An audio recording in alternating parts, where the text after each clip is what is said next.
Alright, we're back. Let's do it. What is this on the floor? Hang on. Oh, I need that.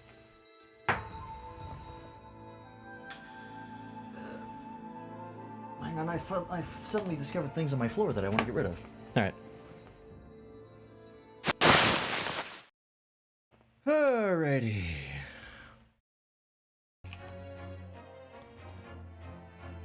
Alright, let's do it. We took a brief week off because of Monster Hunter things. And now we're back. The final episode of Greatest Attorney 1. Still got another game after this, but we're going to be taking a break after this one. We're going to play Way of the Samurai because apparently people enjoyed that for some reason. Alright. Yes? Wait, no, hang on. Load game? Enter the unspeakable story. I don't think we started the episode last time. Is it going to start me from the start of the episode? From the very start? Yes, it will. Episode 5, The Hound of the Baskervilles. The Adventure of the Unspeakable Story. It's coming! Sholmes's cry pierced through the thick wall of fog around us. Wisps of vapor flowed over the pistols I cocked it, and I waited, breathlessly, in the stillness. The silence lasted for what seemed an eternity, until, at last, it appeared. From the shadows of the cloud, an enormous beast sprang out upon us. A hound. That's rad looking. But not such a hound as any mortal has ever seen. Its eyes glowed with a smoldering glare. The whole of its ox-sized body was outlined in white-hot flames. Jesus. Straight up hellhound. Its rumbling pant and hideous howl, so terrified was I that I began to tremble with fear. Look well, Wilson, Sholmes declared, gazing upon the mystical beast. For this is the diabolical hound of the Baskervilles. That's a big doggo. Hello, Toaster. Do I like cars? I don't really like them. Don't really hate them either, but not particularly fond of them. Wouldn't drive one if I didn't have to. Our first 2 months in London passed by in a flash. In that disconcerting courtroom experience we were first thrown into on the day we arrived in the country, and in Soseki-san's terrible ordeal that had followed closely behind, we had emerged victorious.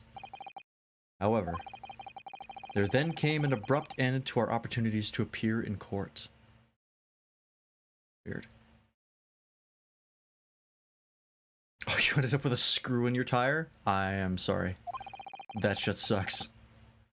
Which was hardly surprising, of course, since I was nothing more than an amateur and unknown student of law from a faraway land. So life in our little office was very quiet.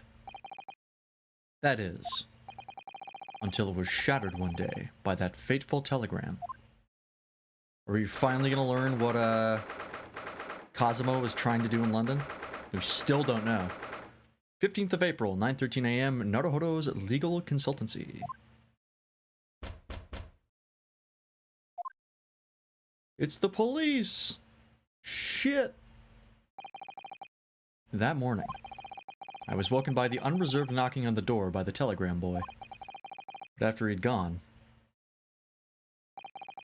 Susato-san's behavior became very obviously strange. Susato-san? Yes. Is it time to leave for court already? Let me see. What case is it today? I don't think I'm scheduled to defend anyone at the moment, am I? Oh, no, of course not. How silly of me. But I think Ira said she would make us breakfast this morning. So shall we go down to Mr. Sholmes' suite? Yes. Iris makes the most delicious breakfast food. She does, doesn't she? And once our bellies are full, we can leave for court in fighting fit form. Let me see. What case is it today? Here we go again. God, the music in this game is good. This is the kind of track that I would like. It almost makes me think it's from Okami, even though I know it's clearly not. And that's how I know it's good. If I confuse it with something I've heard from Okami, top tier. Let's move down. Nope, that's where we are. I love the little, like, blurb at the bottom to, like, tell you, like, maybe you should go over here. That is so nice to have after all of the other games not having that. Very, very painful. 15th of April, Sholmes' Suite. Morning, Rudo. Morning, Susie. What is...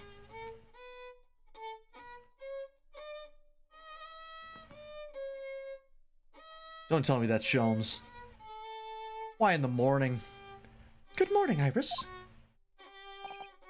Iris? What is it, Runo? What is that terrible noise? It sounds like a cat being strangled. Ah, yes. You noticed that, did you? Of course it's him. Oh my god, I forgot how hot he is without his hat. He's a fucking, like, Tumblr sexy man. Hurley isn't in the best form this morning, it seems. Thank you for stopping. Oh. Hello. Hello, Mr. Sholmes. Good morning.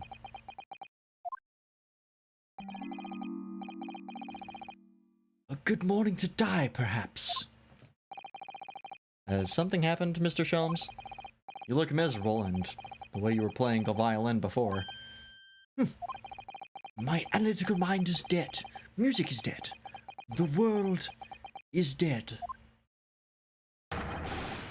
Damn this blanched existence. That's all it is, my dear fellow. Nothing of consequence. I'm afraid I don't understand. Well, Iris, isn't it time we ate? Some dry toast and insipid coffee for me, if it's not too much trouble. Meow. Ah! They have a cat door and a cat. Wait a minute, isn't that the cat that Soseki-san had?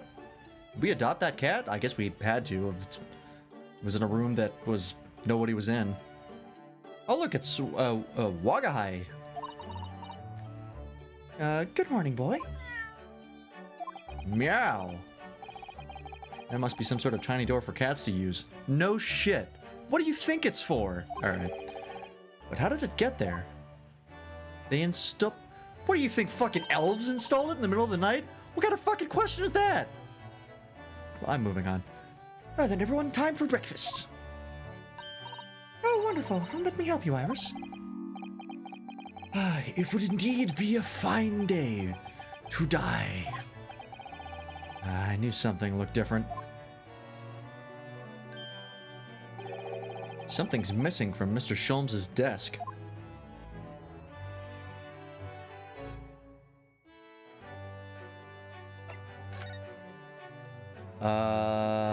That's the typewriter's gone, isn't it? Wasn't there a typewriter there?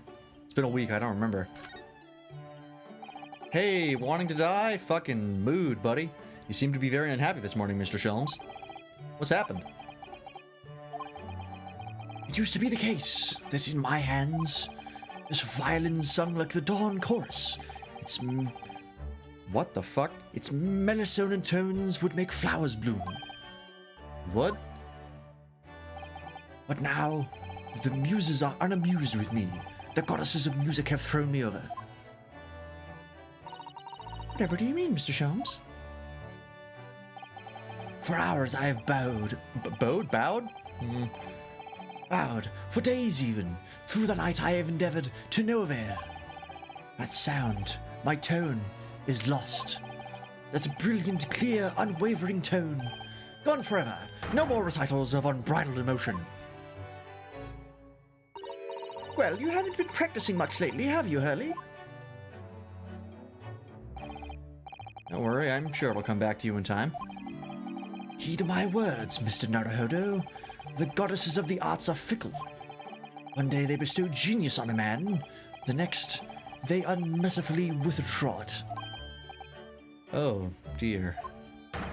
Ah, why is this happening to me? If they take the turn I have for the violin from me, what is left, for pity's sake? What is left? Aren't you like a successful detective? Actually, I probably shouldn't ask that. Deduction, perhaps? Isn't that what you're known for? Like I said, I gotta stop making stupid jokes because the game always beats me to it. Every single fucking time. Mr. Sholmes, I don't like to pry, but your desk looks rather empty today. Ah, well done, Miss Susato. Your observational skills do you credit. Oh, no, Mr. Sholmes. They pale into insignificance when compared to yours. Struggle not to notice, wouldn't you? You mean Harley's great analytoscope? That's at Windybanks now. Sorry? It's at Windy Bank? No, Windybanks, the pawnbrokery. Oh, you pawned it? What? I mean, you've pawned that enormous machine of yours? It has some considerable value, you see, and quite undeservingly. But isn't it a very important machine for your work? I do wish you had consulted us if your situation had become so desperate. I should have gladly passed what little income I have to you. Dear madam, things are far from desperate. But the pawnbroker has your wonderful machine. How can it be anything but desperate? Making use of a pawnbrokery is quite ordinary here in London, I assure you. It is? Doesn't sound ordinary at all. It would seem that neither of you fully understand how pawnbroking works. Oh. What's to understand exactly?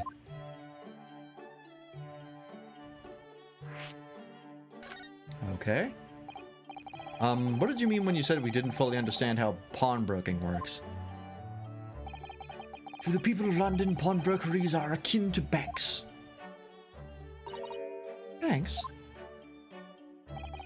On Mondays, merchants relinquish their finest jackets and trappings to their pawnbroker of choice. With the money they receive in return, they are able to trade happily through the week. And then on Saturdays, they go to recover their things using the money they've earned.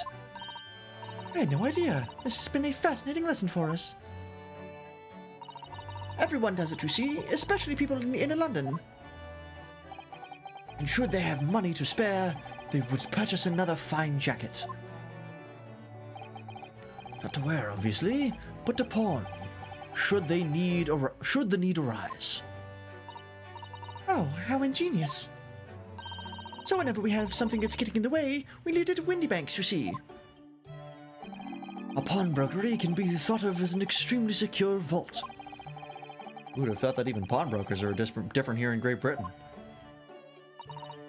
Of course, you have to watch Hurley with it. Sometimes he pawns things he really shouldn't. Don't you, Hurley? How do you accidentally do that? What does it matter? The world is dead to me now.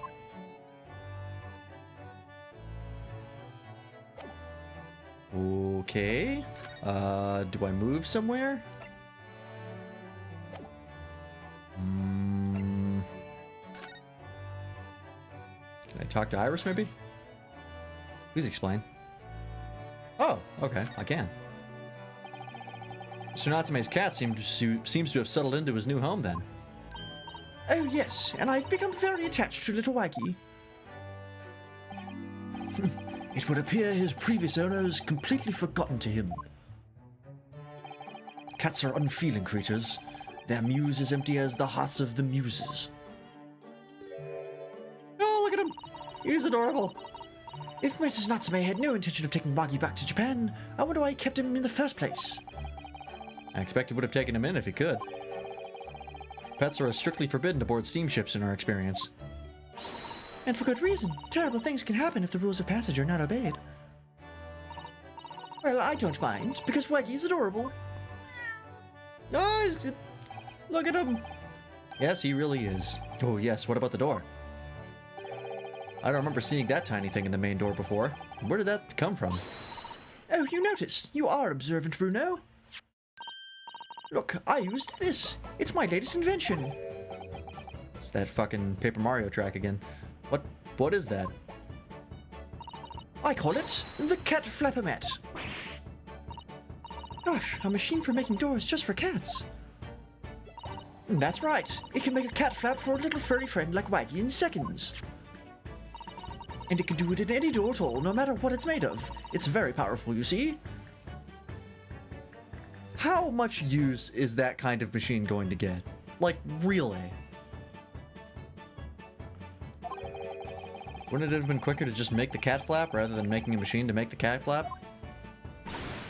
Well, yes, maybe. But now I can make cat flaps anywhere I like. Oh, I think it's wonderful. You must make one for us at the door of our office upstairs, Iris. Really knows how to come up with unconventional inventions, this girl.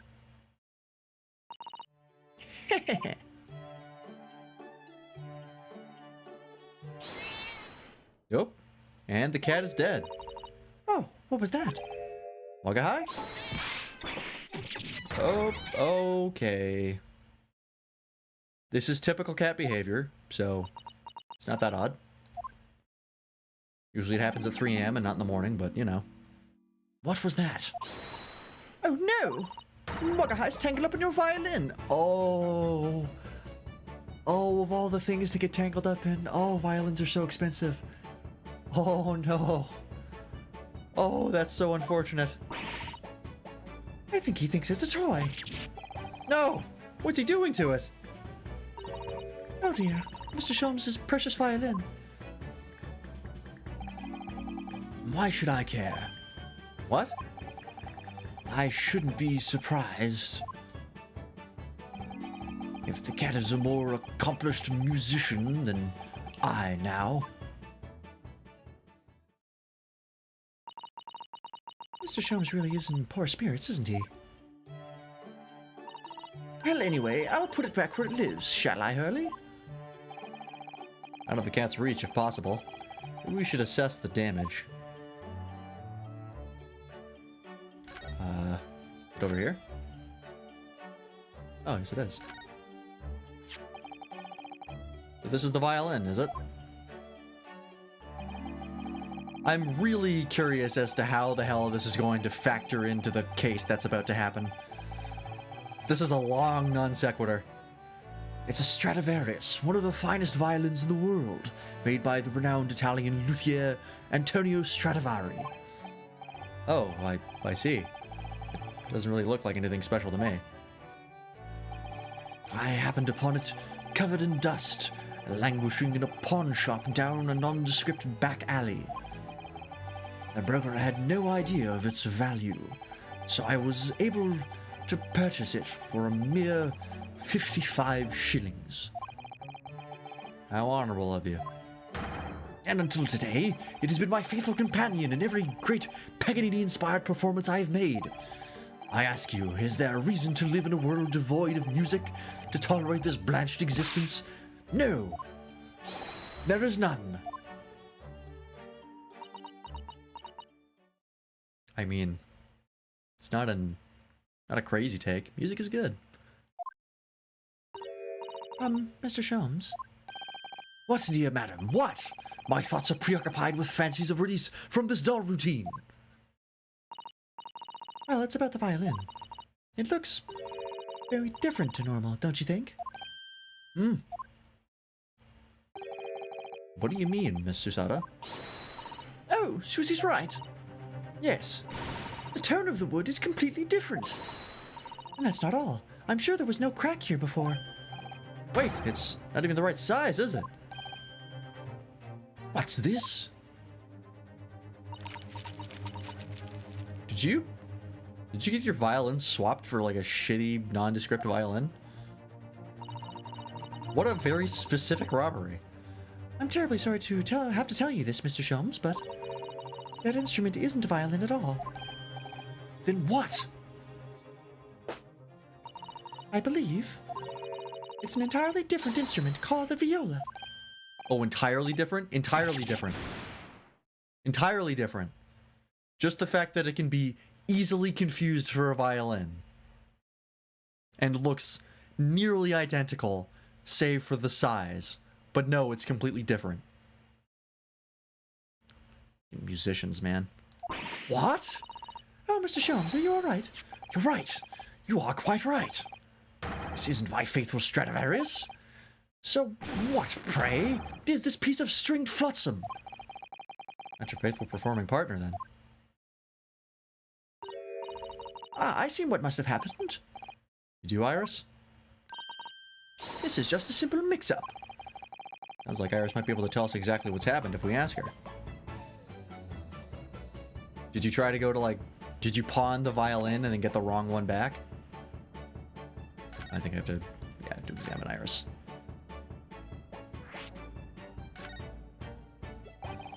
What did you mean by mix-up, Iris? Well, you see, this violin... Sorry, this viola, I mean... was at Windybank's until last week. At the pawnbrokers. Not Mr. Sholmes' beloved musical partner. There is a proverb from the East, with which you are no doubt familiar, my dear fellows. Always let a beloved child travel. Yes, indeed. So you sent your beloved violin to the pawnbrokers in the hope that it would experience personal growth? Oh, what a wonderful idea. Last week I pawned my great analytoscope in order to release my precious instrument. It would appear Mr. Windybank mistakenly furnished me with this tawdry fiddle instead. But my ears cannot be deceived by the hollow timbre of this piece of timber. No, but your every sense was deceived by the fact that it just had strings. Oh yeah, I did hear that you bought a knife. I forget what stream that was in, but I remember you talking about that.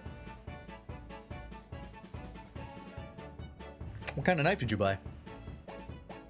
I have an old gift that I've had for years, which is these ones actually. Is there a rule for showing weapons on Twitch? Yeah, probably not. Oh, where is it? Wait a minute, what the fuck? Oh, there. It's not the drawer, it's over here.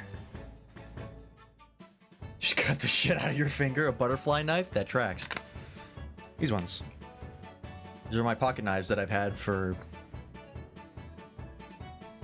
God, probably like almost a decade now. Gerber, very good. I use them a lot. Anytime I need to cut something open. I got like a regular one that's just like a regular pocket knife, and then I've got a serrated one, which is the big boy. Definitely a rule about guns. I don't know about anything else. Okay. I don't have any of those. If I get banned, I get banned. Off to YouTube I go. But yeah, if you're in the market for knives, Gerber has done me well. Hopefully your finger is all right. I know several people who have cut themselves with butterfly knives. It seems very common. You can display knives used safely and non-threateningly, but weapons are not permitted. Okay, that makes sense. You can't fucking swing a sword around or something and be a doofus and... Whatever. You get the idea. No, but your every sense was just real. Oh yeah, I said that. Ah, a fine state of affairs this is, and why I'll always say, Mr. Naruhodo, never trust a pawnbroker. They will try to fiddle you every time. Fiddle you right in your delicate holes. I'm gonna stop. But earlier you told us that you could think of a pawnbrokery as an extremely secure vault.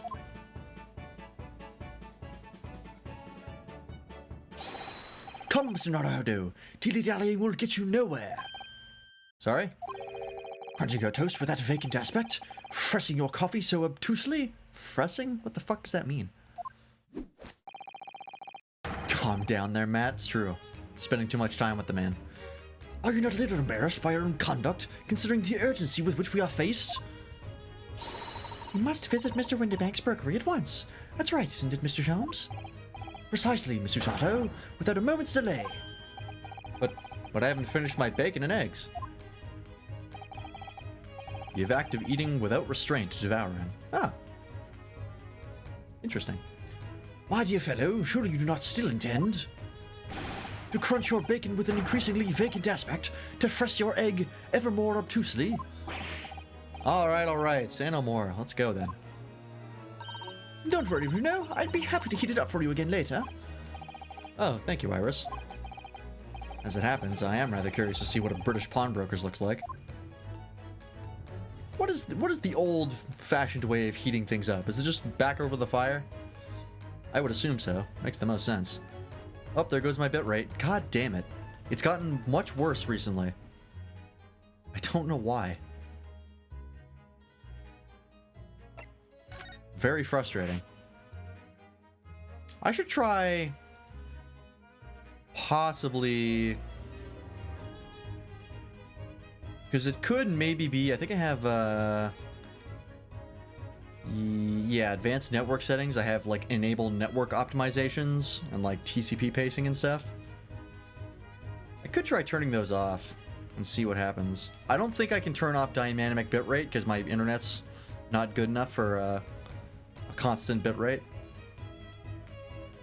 I could try it, but I would feel like instead of my bitrate dropping, I would just skip frames like a madman. I don't know, I'll have to try it.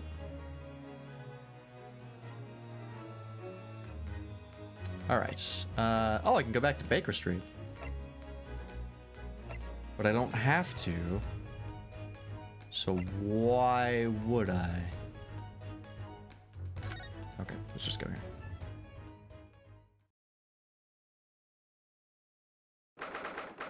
20th of April, Windibank's Pawnbrokery. Oh, is the, there it goes again. It's just happening more and more frequently, and that's the thing that's bothering me. Like, it gets super unstable.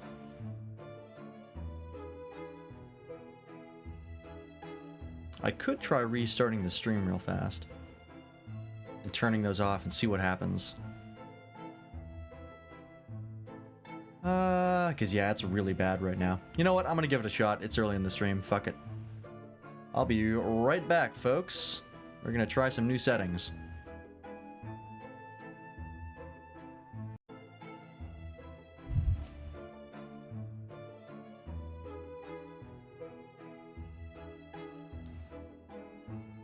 Alrighty. Should be back. Yeah, I've turned off network optimizations and like TCP pacing and all that stuff. We'll see if the bitrate dies again. Who knows? Seems to be steady now. Like I said, I don't think it's my connection. I think it's Twitch, but it could be OBS fucking with things as well. In any case, we should be good to go. I'm just keeping an eye on the bitrate. Seems to be fine.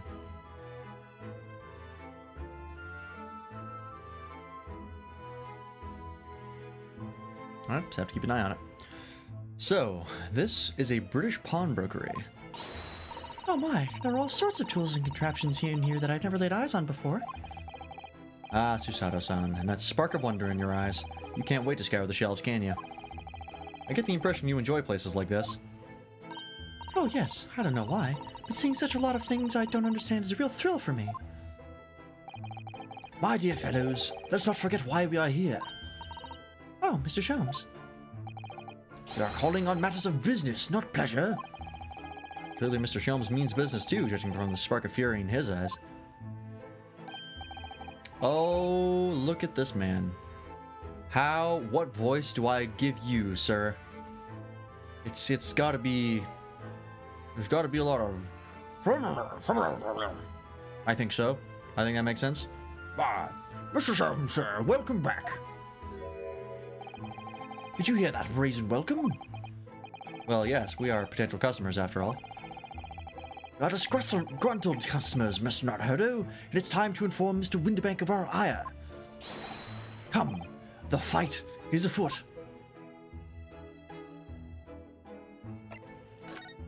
Seems nice. Naturally, you will recall this, which I retrieved from you some days ago. Yes. This second-rate fiddle is not my faithful instrument, Mr. Windibank. The color of the wood is different. It has holes in it. It's not even the same size. A wonderful summary of our observations, Mr. Sholmes.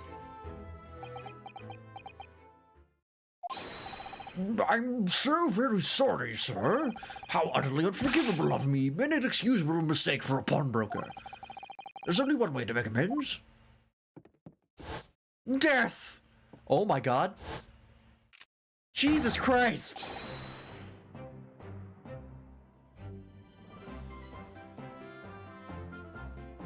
No! Can I show this on Twitch? I don't even know. Don't they have rules against suicide? Probably against committing it on stream. I imagine that would probably not swell with TOS. Wow. I shall have to take my own life. I don't think that will be necessary, do you? If I may just say one thing before I pop off.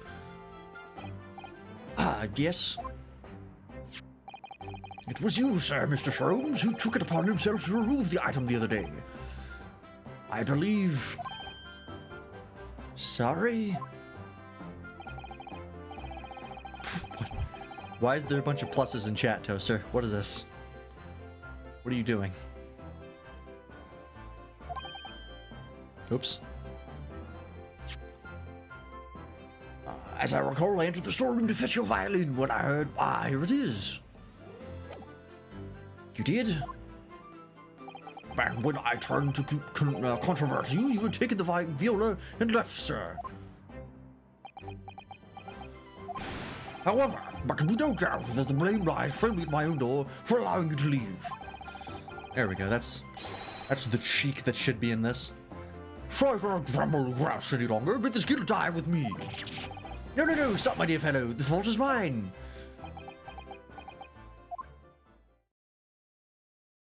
Oh, I guess I'll do it some other day. Soon, my friend, soon. Phew.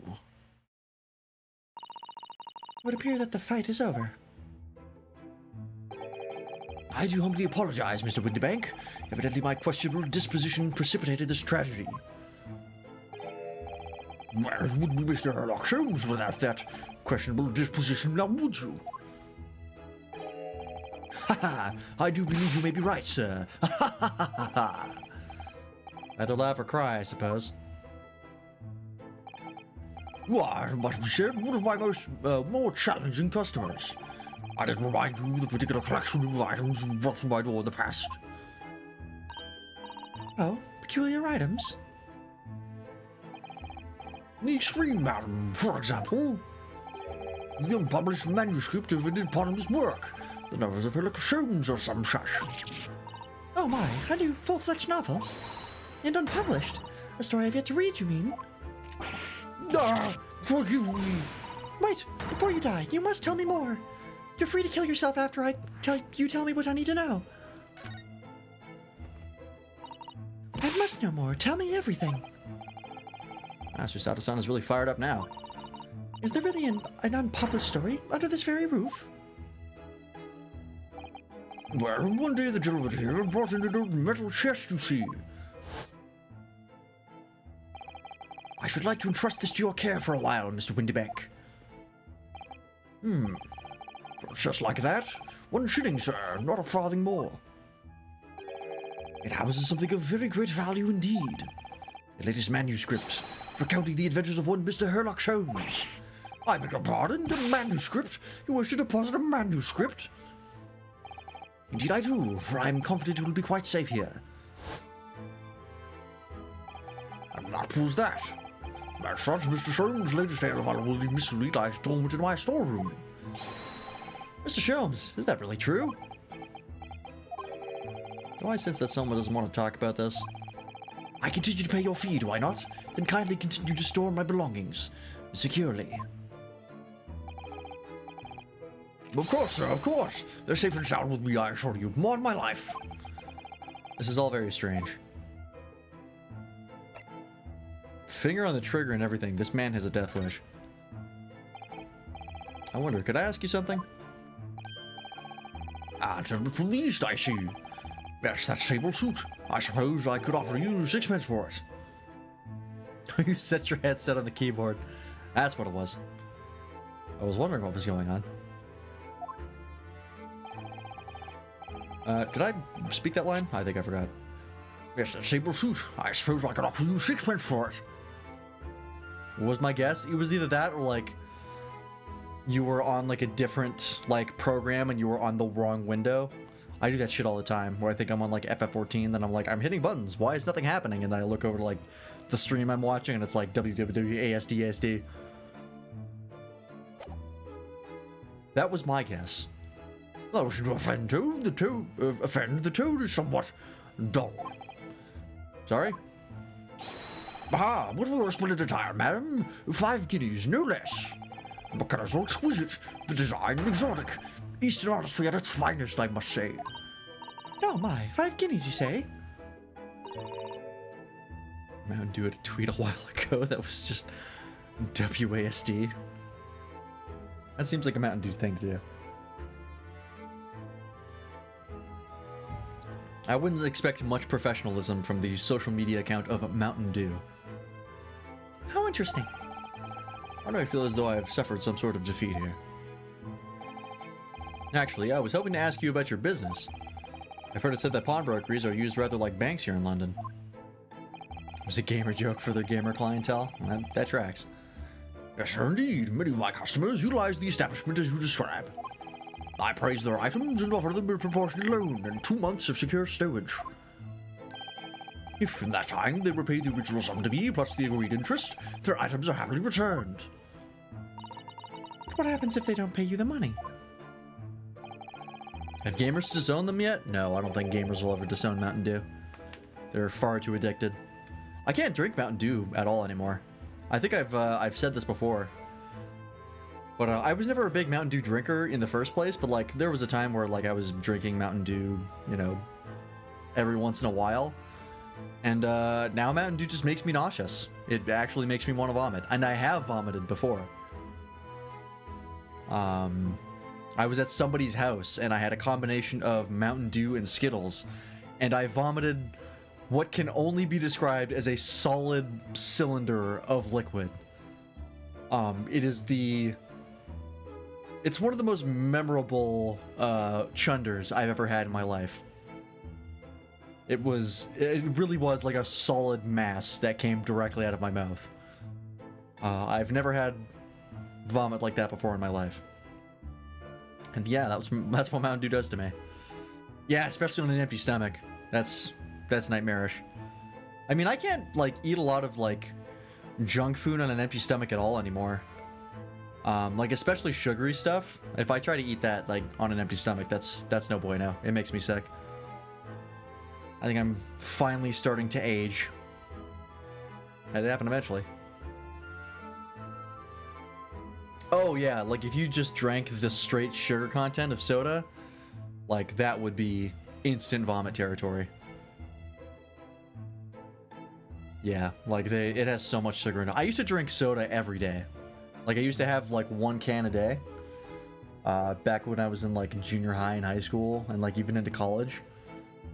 I used to be a big soda drinker and now I don't drink it like pretty much at all anymore. I pretty much only drink it when I leave the house. I just drink like flavored water now. Because yeah, it is not good for you. Holy shit. You drink Monsters like they're water. I've had some Monster before. Monster's actually pretty tasty, but I don't have energy drinks. Just because I fucking scroll wheeled and that counts as an input. That annoys me so much. I don't drink like energy drinks or like coffee or anything like that. I just think it's like there's no way that shit's good for you to like artificially raise your heart rate.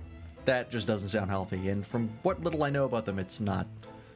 But you know, to each their own. I try to stay away from caffeine. And the items are offered for sale in my shop, as you can see on the shelves behind me. Monsters cheaper than therapy. You're not wrong. So you never sell items before the 2 months has passed then? That's right, ma'am, that's right. You see, some considerable responsibility rests on my shoulders. Should a customer's precious belongings be lost, the only recompense is for me to end it all. The very idea of Mr. Winterbank is an absurdity. One should never talk of one's demise so casually. Fucking words of truth. As the man who was telling us all it was a good day to die only this morning. Never mind. It's a joke. Let us not forget that I have already helped you take measures to ensure such a tragedy never occurs. Oh, what sort of measures? I engineered a simple device which Mr. Winterbank has installed here in his shop. I call it the Red-Handed Recorder. Is that not so, Mr. Winterbank? What was that deep sigh about?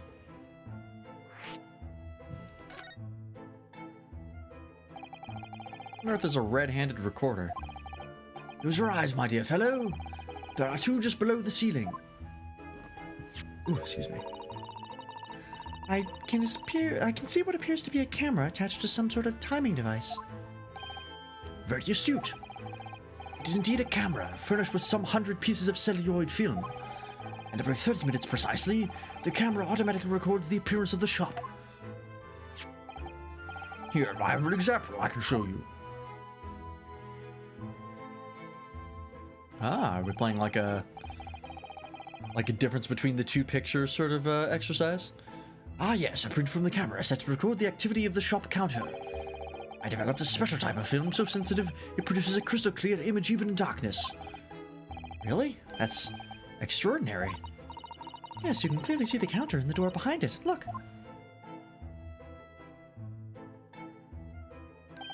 So you see, were someone to enter the premises with ill intent, his identity would be summarily exposed, as long as he entered in exact 30-minute intervals. Because otherwise, the camera wouldn't go off. But did you not say that the photographic prints were taken at 30-minute intervals? I have to shut up.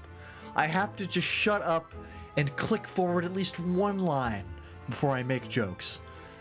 Every fucking time this game gets me. God damn it. Indeed as you say, my dear madam. Then what if the incident were to occur in between times? One could only say it would be a cruel twist of fate. I must confess, your devices have been giving me some cause for distress of late. I beg your pardon, Mr. Winterbank. I'm sure they are anything but distressing. Reassuring is the word. It's the cost of the film, sir. You most graciously placed not one but two cameras in my shop after all, which means I must pay for a night on 100 utterly useless prints every single day. I'm afraid the cost of the film will break me before I'm very much older. If I lean any deeper to that accent, I'm gonna spray my screen with spittle. Nevertheless, a small price to pay to ensure the safety of my preferred pawnbrokery. No. My dear fellows, we've entered an age where safety and security come at a price. Oh, heaven help us. Now then, Mr. Holmes, allow me to return your precious violin. Ah, the very thing. Thank you, Mr. Winterbank. Perhaps this might mark the end of the peculiar items you try to pop, Because if anything were to happen to one of them, this would be the only answer. I really think you ought to stop waving that gun around. Someone could get hurt. Fear not. Sorry? I've only loaded a single bullet, so no one but myself could possibly be harmed. That's not really what I meant. I have a feeling that gun is going to come up in a murder investigation real soon. Good day to you then, Mr. Winterbank. It's been a pleasure as always, Mr. Soames. So, Mr. Naruto, now we can explore at last. Okay. What on earth should I look at? Do I have to move around, maybe? Before I waste my time looking at things? Okay, we need to keep investigating. Gotcha. What is this? Oh, what do you suppose this rather enormous machine does? It seems to have two little windows for looking through. Allow me to enlighten you, my dear fellows. What you're looking at is a stereoscope. A stereoscope? Fascinating. She didn't even finish the word, actually. It's aptly named, I assure you. Look through the eyepieces and see for yourself. Oh, I should be delighted to. Excuse me a moment while I just have a look. Just before you do, there is something I should point out. My dear fellows, in order to see the image properly, stereoscopically, as it were, you will need to be cross-eyed. However, if that is beyond you, it is of little consequence today. All right then, I'm going to try it.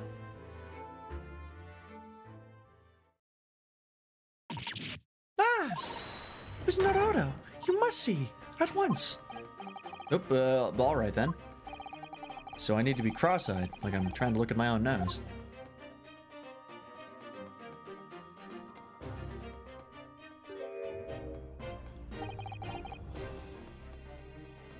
I don't see it. What the? I don't believe it. There's a woman trapped in this machine. It's just a photographic print, but it seems like you could reach out and touch it. Yes, the sense of depth is startling, is it not? Stereoscopes are one of London's many fads. They are often found in little stalls in the park. People queue for hours to see them. Why? Why are people meddling with such black magic?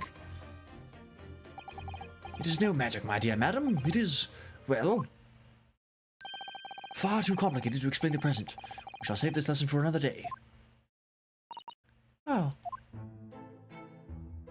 Good cover.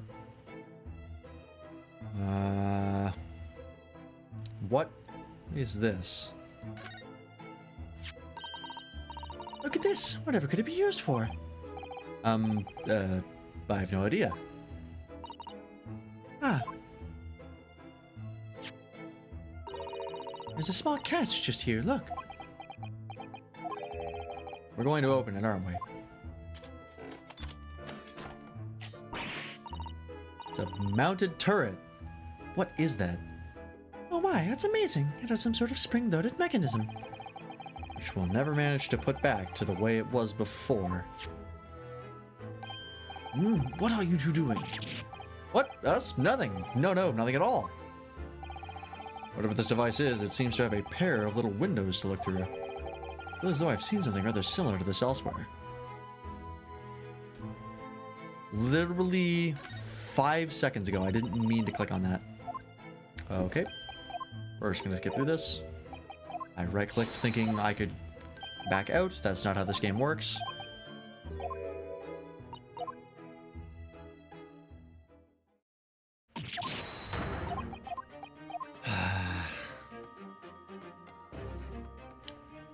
I wish there was like a button that you could just skip the entire dialogue. That'd be nice. Gets you accidentally click on something. Oh, excuse me. Look at this. What could this lovely big shiny box be? That, my dear madam, is a music box. Surely you have such things in your own country. Oh my, yes, but I've certainly never seen one so large before. The ladies say that to me all the time. Shall we listen a while? That's key. I'm just kidding. I don't get laid. Ah, what a sublime sound. It's like the music of angels. I've never heard anything like it before in my life. This particular specimen is one of the larger variety, commonly found in public houses and restaurants. There is a metal disc inside on which the notes to be played are recorded. Simply by replacing the disc with another, any music you care to imagine can be played. My goodness. What a simply delightful machine. Indeed, though their popularity has waned recently with the development of the gramophone, of course. Ah, science and technology advance at such an overwhelming pace. That's true. Do we talk to this guy again? Nope. What else we got here? What about this picture of the dog? Tell me about the dog. There used to be a little door hidden behind that curtain there. That's not what I wanted to click on, but that's fine. That leads to the storage room, where Mr. Winterbank keeps articles that are currently in pawn. Ah, I see. There's nothing of particular interest inside. I certainly wouldn't recommend any larcenous activity. Recommend it or not, it's not something I tend to do. There's but one key, and Mr. Winterbank keeps it in his pocket at all times. Before he sleeps, he places it into a small pot, which he slides under his pillow. What did you know about that, Mr. Holmes? I am a detective, sir. It's my business to know what others do not. I'm frequently assailed by information that I neither care for nor wish to retain. Mr. Sholmes, you are a wonder. And the prime suspect of this pawn robbery is up for burgle. I'll keep that in mind.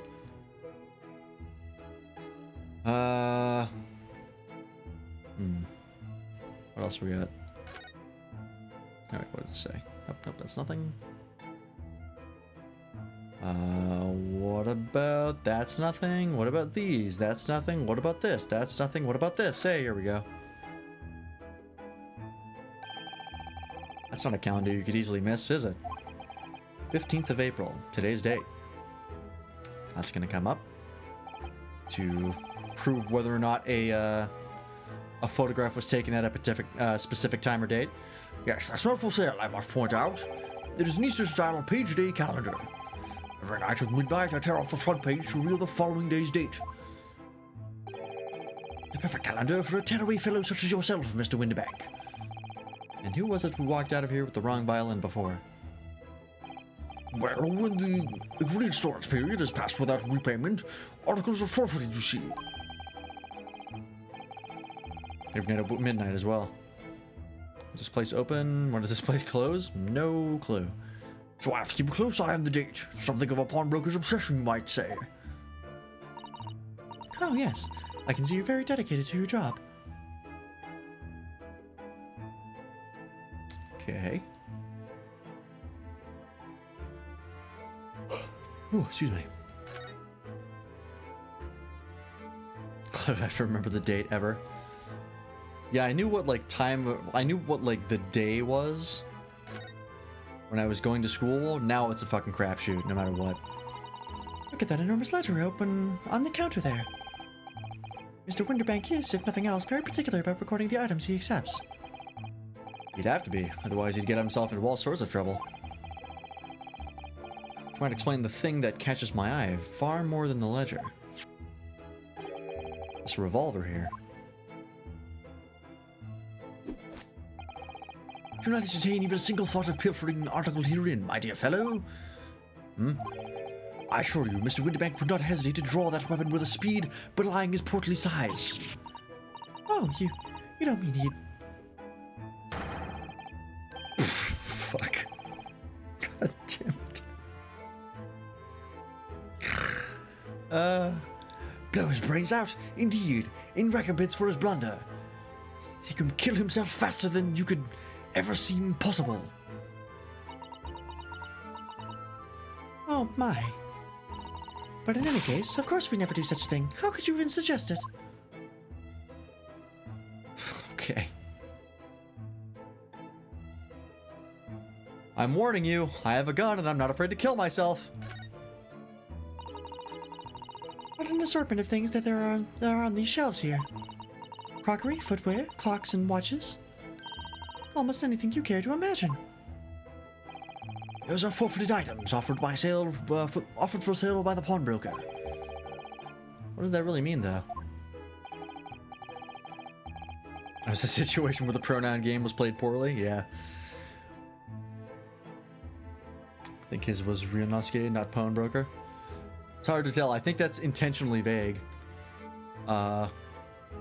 Until the second line.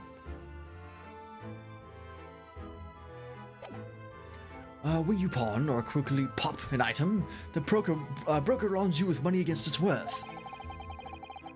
He stores the items for an agreed period of time, after which the loan must be repaid. If not, he's free to display it at his shop for sale at a price of his choosing.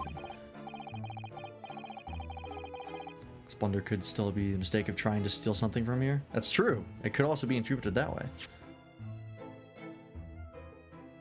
I don't think it's ever made very clear. Yeah. It's intentionally vague.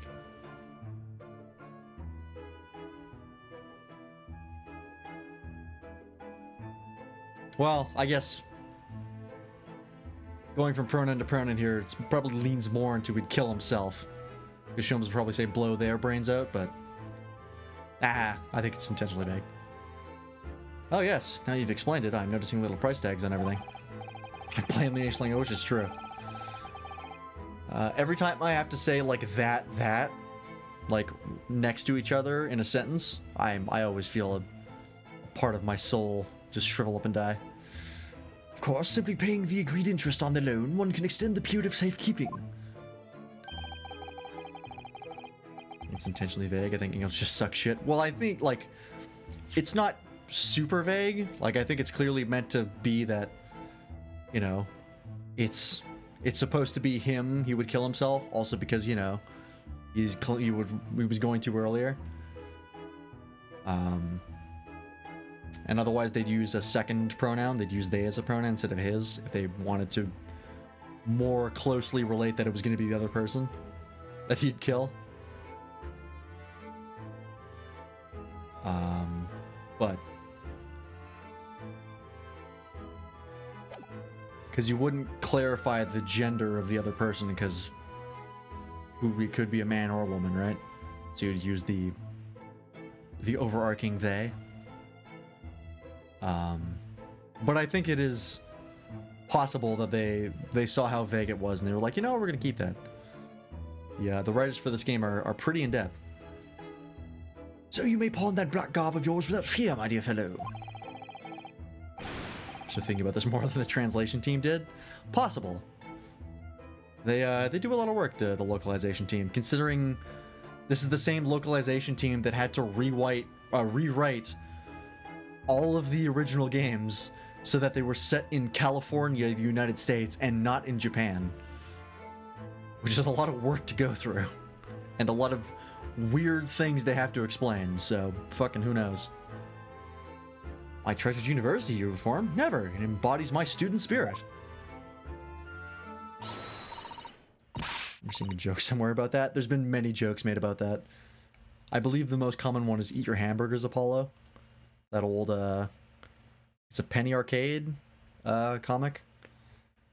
Where it's like they're eating ramen and Apollo's like, what the fuck are you people talking about? Like, we're in Japan. This is Japanese architecture. And Phoenix is like, nonsense. Eat your hamburgers, Apollo. And he's holding like a fucking bowl of ramen. Awkward Zombie, that's what it was. Not Penny Arcade. Oh god, who was this? Yeah, that's a really famous one. Especially when it comes to this game. Eat your hamburgers, Apollo. What? Only tuppence for it? That ain't fair. You know it. The article is billed with a penny, miss. I cannot offer more. Who the fuck is talking right now? I don't know. Sounds like there's an argument brewing over by the counter. I think this is a woman? Oh, wait, is this fucking... Oh, what's her name? Hilda? Is her name Hilda? Also, I think after turning off the network optimizations and shit, my bitrate has been fine. So that might have fixed it. We won't know until probably next stream. It only seems to happen once. Oh god, what was her fucking voice? God, it's been forever. Come on, that can't be right. Have you had a proper butcher's at it? I've seen all I need to see, young girl. Yep, it's absolutely her. Wait, don't we know? I'm sure I recognize her. Oh, yes. It's the young lady from Mr. McGilded's trial 2 months ago. Her name is Gina Lestrade. That's her name. Not Hilda. Why did I think Hilda? She looks like a Hilda from something, but I don't know what. Gordle. Her name is Gina Lestrade, my lord. She's a chancer, earns her crust among large crowds, relieving people of their purses. Hilda Pokemon? Oh, who's Hilda in Pokemon? I'm gonna look it up.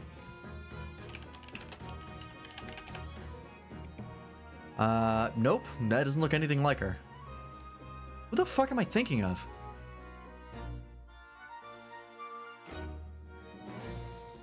I want to say it's like from Fire Emblem, but I know that's not correct. Yeah, one of the female player characters from, I think, Black and White is Hilda. Hang on. Hilda Blonde. I'm not recognizing any of these. I just out of my mind.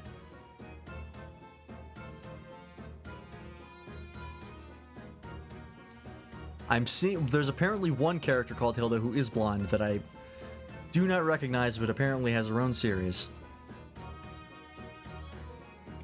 Oh, Hilda from Beelzebub? That's not who I'm thinking of. I haven't thought of Beelzebub in fucking 5 years. At least. I don't know what I'm thinking of. Yeah, I'm seeing absolutely nothing. We're not even getting anime.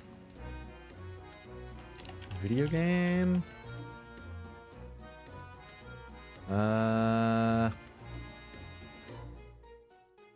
Was I thinking of Hilda from Low Rule? And I was mixing her up with Zelda? Is she's blonde? Fuck me, I don't know. I think I'm just out of my mind. Yeah, I think I'm just absolutely out of my mind. It's commonly called a pickpocket. That's the wrong accent. It's commonly called a pickpocket. There we go. Oh, she has a jacket now. She does have a nice hat. I like her jacket as well. She's got a good look. Gordon Bennett? What? God damn it. Who the hell is Gordon Bennett?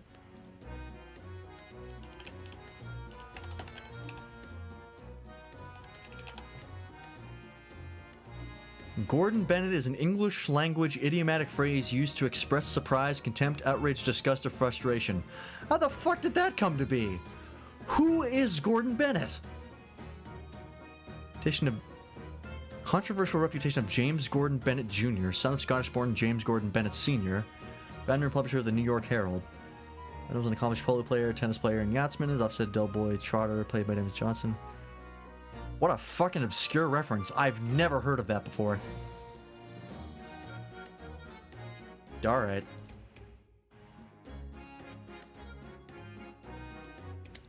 What group in England has rhyming slang? Oh god. I have no idea. I know what you're talking about, but I wouldn't be able to place it. Gordon Bennett, you lot. Okay, she still has that, huh? Didn't she take that back? Didn't Iris take that back? Hello, Miss Lestrade. I hope you've been well. Yeah? What? You remember then, do you? Well, I remember being completely surrounded by smoke, that's for sure. So, what are you doing here? In here? Down and out like the rest of us? Nothing to eat? Come to pop that black weasel, sorry, coat, have you? What is it about this black uniform that makes everyone comment on it? Ah, good day. Unless I'm much mistaken. You would be the young pickpocket who stole our experimental smoke grenade launcher. Ah, Mr. Sholmes.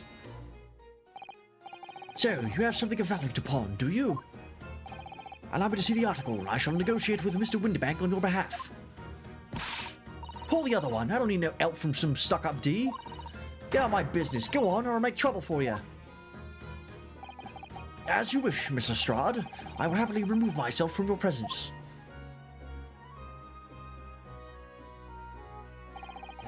He's really done it. He's gone. I'm sorry, but as I said, there really is no room for negotiation here. What's that thing he has in his hand? Some kind of metal disc. And you! Go on, leave me alone! Oh, Miss Lestrade, just pretend we aren't here. We shan't be offended in the slightest.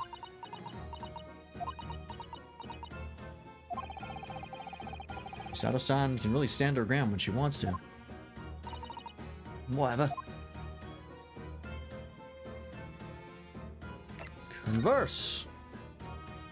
I was just getting Irish. It's all blending together, man. I've had to do like 40 fucking voices in this game. I'm hitting the wall. Somehow, I didn't really think you were the sort of person who'd use a pawnbroker, Miss Lestrade. Yeah, well, I am, alright. I'm a Londoner, just like everyone else. That a problem, is it? No, not at all. It's just that, well... Oh, I get it. I know what you're thinking. That thing probably don't even belong to you. Probably got her on the dive, didn't she? Yeah, I can see it written over your Chevy Chase. Chevy Chase? What? Well, I might have been thinking something along those lines. You're not going to tonight, Mr. Naruhodo? Alright then, I'm just going to come out and ask you straight. Oh hey! Trevenant Forest! Thanks for the subscription. How you doing, Trevenant Forest? We haven't seen you around in a while. What have you been up to? We haven't really seen you around in quite a long time. Hopefully things are well. Cockney was correct. I don't know where Black Weasel came from. I don't know. This woman has like 100 different slang terms that I've never heard before. Probably because I'm not English, but you know. I would have heard them in some media somewhere. But yeah, thanks you very much for the subscription, man. Appreciate that. You pawn things that you steal from other people? Well, I don't know how best to answer that, really. Suppose. Sometimes. You're not going to deny it either, Miss Lestrade. Not this time, alright? I swear. That thing belongs to me. The disc that Mr. Winterbank is holding. Oh yeah, the coin trick where they like roll it in between their knuckles. I tried to do it and like learn it. I never managed to figure it out. I'm just like not dexterous enough to like do it in sequence. Can't like, it's hard. My fingers don't go that way. Life's been busy? Yeah, understandable. It's been busy for a lot of people. I mean, school's back in session, right? With September being back, so everyone's back in school. Not a lot of time. But yeah, I guess we should see what he has to say about all this. Okay. Talk to Mr. Winterbank.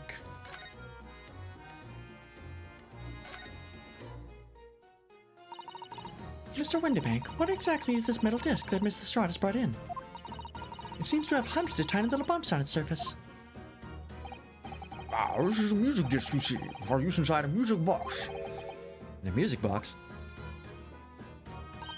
What, you don't even know what a music box is? You Eastern lot ain't too savvy, eh? I know what a music box is. I've just never seen one of these discs before. Small provisions on the metal disc encode the tune to be played by the music box. You simply insert the disc and set the machine going, and beautiful music plays. It's so incredible. Tell us, what tune is on this disc? Well, I'm afraid I couldn't tell you that. There's so many different types of music box, you see. British made, German, Swiss. I have no way of knowing which particular machine this disc was made for. Its voice just gets deeper into my throat each time I speak. Ah, I see. And that's it in a nutshell. I would never do customers for an item like this, even if the young lady forfeited it. Really, I'm already offering more than I should at a penny. That's a packet of lies. He told me he did. He said it was, well... He? Who?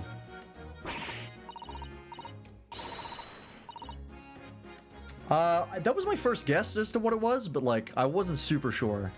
And that's mainly because I examined the thing behind her, like already. I was like, it has a metal disc and it's a music box. And I was like, okay, so that's the most likely guess. But it's probably good that they're explaining it anyway, because it's not like... It's not super clear. Never you mind, it just ain't right, that's all. That disc's worth good money, I know it is. Well, then you'll have to try your luck at another pawnbroker's, won't you? Ah.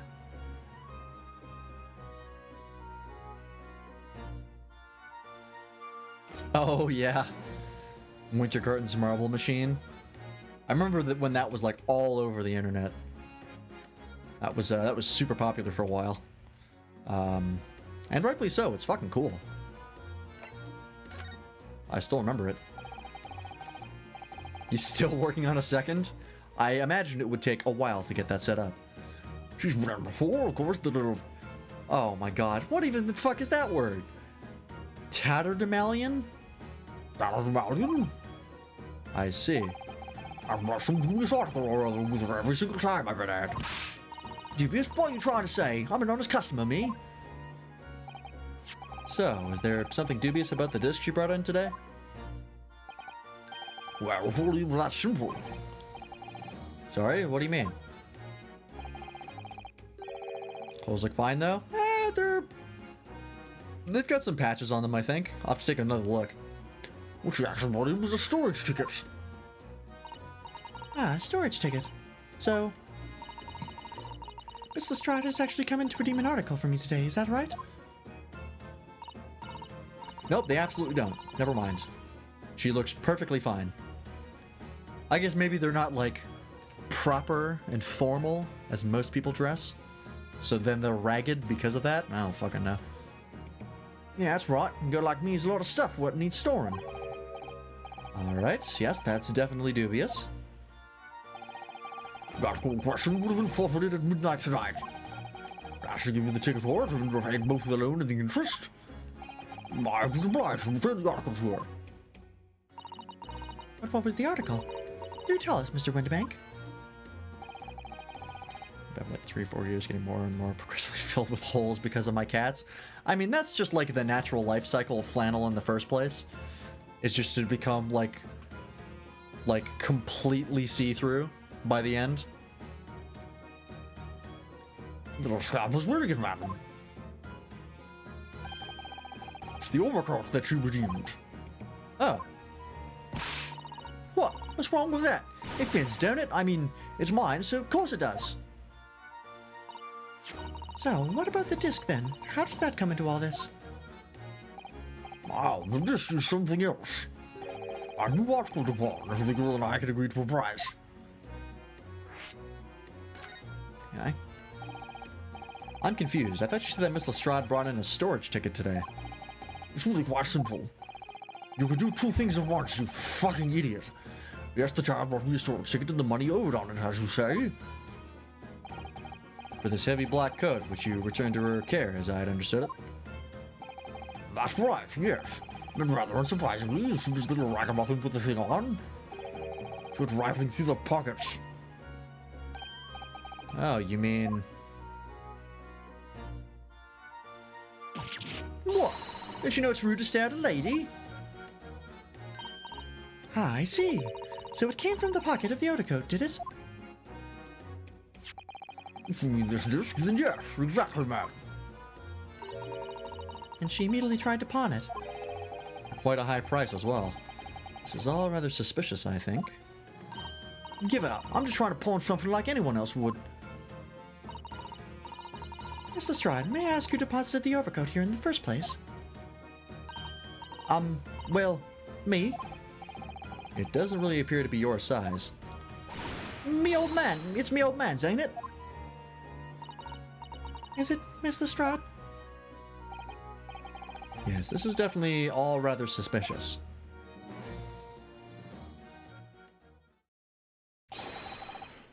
Oh god, another character. Alright, I'm gonna go refill my water, and then we'll find out who the hell this is.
Alright, we're back. God, who was this? Out of my way, please! I talk like this. Why, it was close. Who the fuck are you? Who's this picture postcard English gentleman? That is very accurate. I mean, I have to make him English, right? Because that's... It's him! It's Mr. British! Oh my god. Jesus Christ. Good day to you, ladies and gentlemen. What's your problem, eh? There is no problem, as long as you remove yourself. I have a matter to discuss with the proprietor. Wow. And if you intend to make a problem of it, I shall see you outside, little girl, for all the hiding you deserve. Look, ain't it obvious? I ain't done talking with him yet. Think you're such a gent, you should know what to wait in line. Well, you are an impudent little brat, aren't you? As well as a pickpocket. Eh? Who are you? How do you know who I am? The question is, how do you not know who I am? You haven't the courtesy even to remember the faces of your victims, it seems. What? You mean I? From you? Broker. Yes, sir? I believe this filthy pickpocket thief has just redeemed an article from you, no? Yes. The article in question belongs to me. I demand for it to be returned at once. Oh my. Ah, it's a lie. What are you trying to pull? Give me back my overcoat, you wasteful. And needless to say... any music box discs too. No, you can't have it. You just can't. It's me old man's, or was it? Or it was. Now it's mine.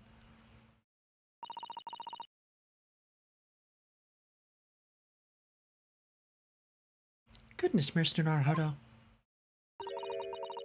This is a very awkward situation. Yes. I think perhaps we should hear both sides of the story in a little more detail.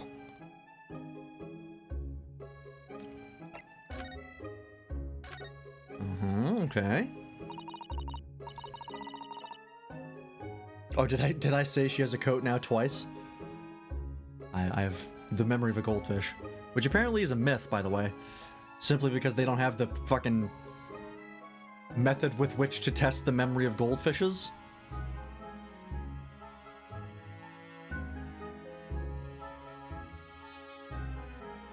Didn't say it twice, but you said it earlier. Oh, okay. Got it. Yes, that's right. It's what the gentleman is saying. What do you think? It's all lies, ain't it? Obviously. I swear on my life, I ain't never laid eyes on that dandy before. Let's hear it now, you little ragamuffin. You stole it, didn't you? That ticket you brought in here just now. No, I swear to God. It was barely an hour ago. I was walking along the street minding my own business, when this little gutling ran into me. I knew at once what had happened. I've been robbed yet again, I thought to myself, those wretched pickpockets. Yet again. Oh yes, as you can see, I'm a man of impeccable style. This isn't the first time that I've been targeted by these backsome scoundrels. Just look at how hot I am. Now then, relinquish my overcoat. As you can see, I'm a man. Hey, Giant Sprout, how's it going? How's it been? We're encountering fun and new characters. Yay. Come along now, Mr. Lestrade. Give the good gentleman his coat back. If I'm going to cause trouble, I shall have no choice but to call the police. Hold on, why does everyone think it's me? Let's look at this dandy cove. Didn't you think I'm the dodgy one? I'm losing her accent. I'm so sorry, but no one's going to believe you. Well, what about evidence? Yeah. Where's the evidence that I've stolen something, eh? Come on, let's see it. Oh, I have evidence, naturally. You what? There was a little bit of popcorn in the kitchen that I quickly scarfed down. And now I have shells in between my teeth. It kind of did look like he was out to bonker with the end of it, like a pool cue.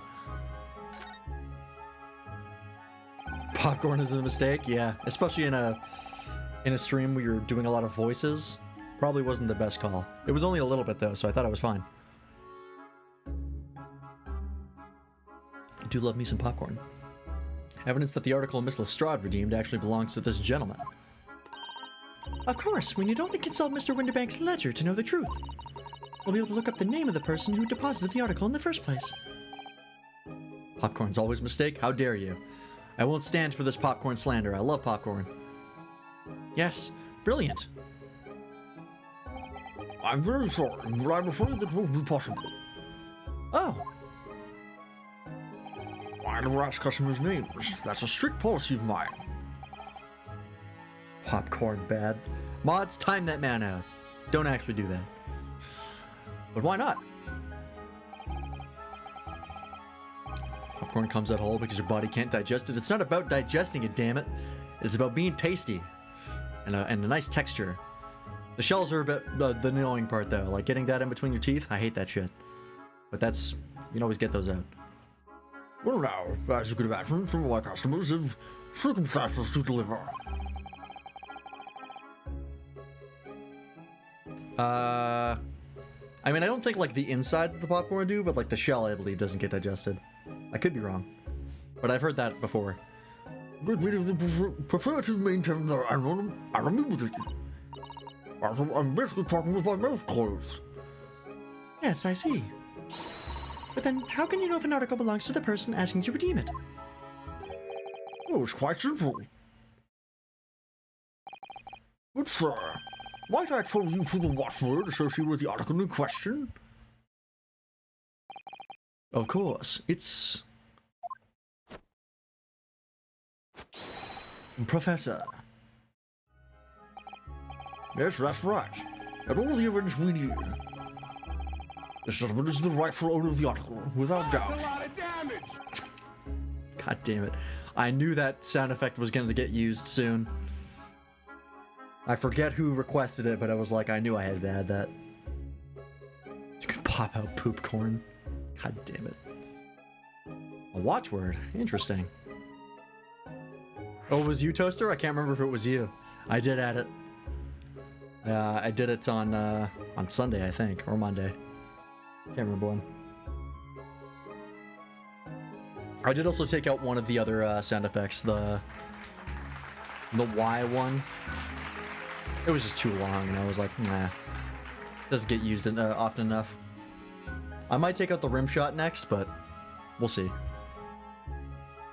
I'm always on the look for good sound effects.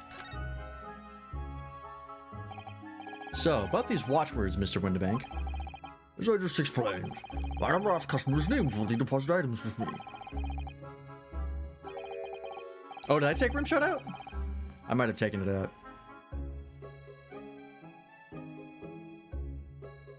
Okay, I had to take it out. Not that surprising to me, because, like I said, rimshot doesn't really get used much anymore. God, they were roommates. Pretty much the only one. Pretty much the only one who used it was Matt. It never got used otherwise. God is looking for geeks here tonight. I'm never getting rid of that one, He's though. looking for nerds. Yeah. I will never get rid of nya. Never. Ever. How's it going, Yoshi? There are many reasons why some customers would like to keep their activity secret. It wasn't exactly a subtle glance at Mr. Sholmes now, was it? We detectives have no dark secrets. None at all. Yes, Matt probably does like rim something else. I'm sure he does. I'm sure you're referring to rim jobs. The act of putting your tongue up someone's asshole. Is that what you were talking about, Giant Sprout? And are we being clear? I would just like to be specific, of course. It's important to know. God damn it. Yes, well, anyway, it's why I always ask for a watchword whenever I accept a new article. Anyways, it's like the secret combination of numbers used to unlock a vault. Would never imply such impure actions. Well, Matt would. The date of the deposit, a description, and a watchword uniquely identify each item. And of course, when I give the storage ticket to the customer, Just woke up, heading to work very soon, enjoying my morning coffee in your charming company. Well, thank you very much, Yoshi. Hopefully your coffee and your workday is good. And if it's not good, hopefully it's not bad. And if it is bad, fuck. Hope the next one isn't. Yes. That's I think that's gonna be my response, is when people imply sexual shit, I'm just gonna make it explicit. Only the best coffee in our house? Good, good. I want to skimp out. It's bad, there are always rim jobs somewhere. I'm sure if you look hard enough, you can find rim jobs.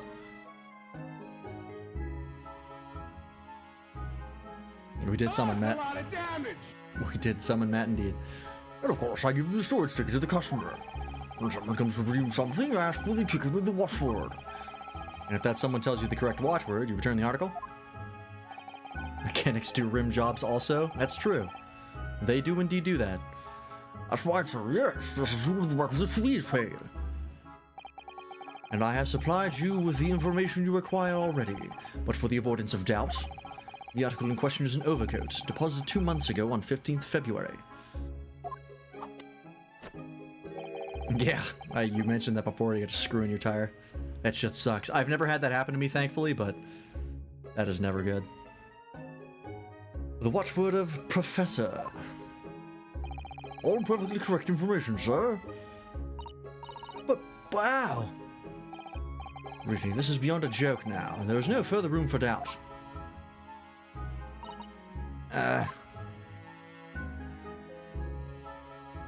Yeah, I also have to change my tires soon. Probably wait until first snow, probably. Mind you, it's getting pretty cold out. I should probably do it when it's warm. But, we have a heated garage. It's not the worst thing in the world if we gotta do it in the winter. You had a screw in your backseat? Yes, you've had sex in a car. We're aware. Yeah, you'll want to use like a, they have like plugs or like patch kits. Well, yeah, but like once the first snow happens, then it's like, okay, it's like winter tire time. Even if it does melt, it'll be like, it's only a matter of time before it snows permanently. So like that's usually what we wait for. But we'll see. When it snowed, it's too late. Well, I change my tires myself. I don't go in to get them, like, changed. So, like, I can kind of do them whenever I want. It's just colder sometimes. I can change my tires literally whenever. I don't have to go to, like, I don't have to drive to a mechanic in the snow to get them changed. That's dangerous. Oh, yeah, in the south, when it snows, it's always an event, and, like, people die. Because nobody knows how to drive in the snow. Nope, there goes my bitrate. See? There it goes. It's, I mean, it was very brief. No, it's in the toilet again. God damn it. I don't know what the problem is. I might try turning off dynamic bitrate and see if I start skipping frames like crazy when this happens. Who knows? Yeah, because now it's at like 300 kilobits. Unless someone in my house is trying to upload something, I guess I could check the router. I doubt it, though.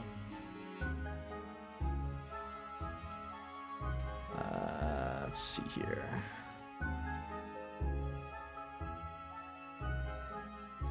I want to get to the bottom of this because it's annoying.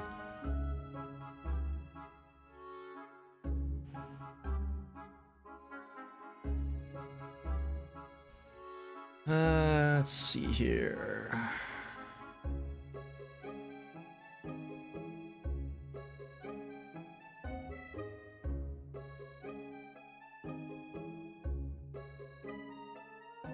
Does this have a traffic monitor actually? We just changed our routers.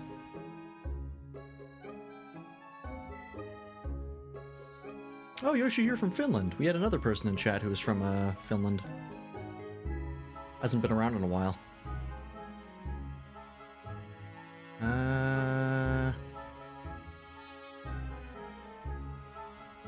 I don't think I can actually check the upload speeds from this.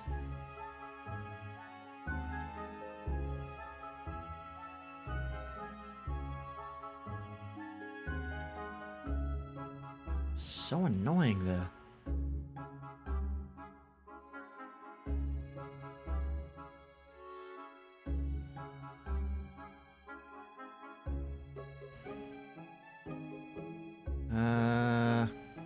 Oh, here we go.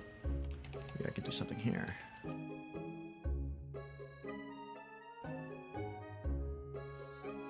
Oh.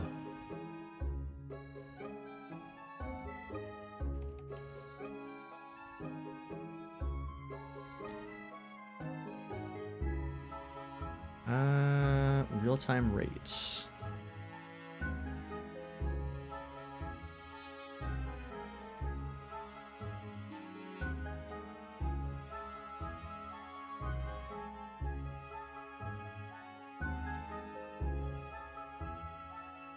Nope, it seems perfectly steady. Weird. Don't know what the fucking problem is. Well, whatever, it's back now. We'll just have to deal with it. I mean, the VOD is fine, because the VOD uses a different encoder. But having to, like, stop and wait for the bitrate to come back is annoying. Alright, well, let's talk to the dude here.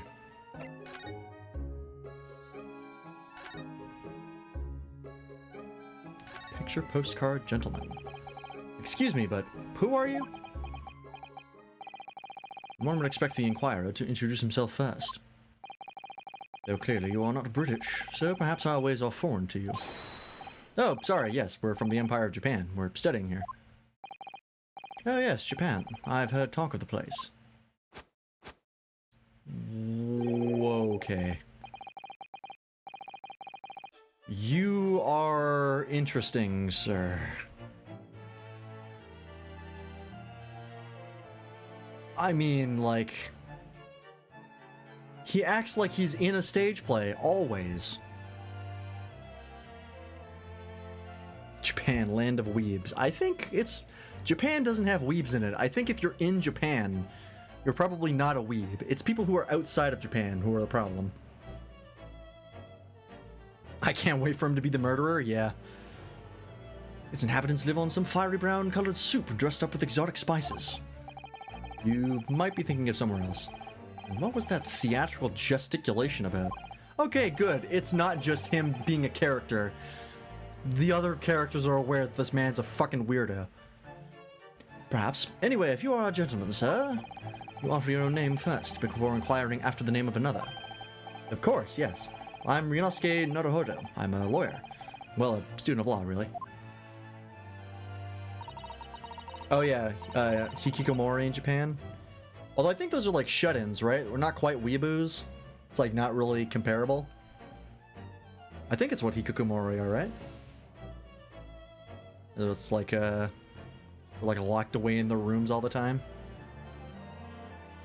Which is a wild thing, like culturally. I can't even imagine that. My name is Susato Mikotoba. I'm Mr. Naruhodo's assistant. I see. My name is Benedict. Yes, Egget Benedict. Why did you say that like you had to think about it? What the fuck? Enchanté. Yeah, more or less hermits. He's so refined in how he holds himself and how he speaks, but that name is suspicious. Now, to the matter at hand. Ooh, baby. My overcoat. Return it at once. To someone with the style to carry it off. Every move he makes, every breath he takes, I can't stand watching him. Nice reference, localizers. Don't think you could slip that one by me.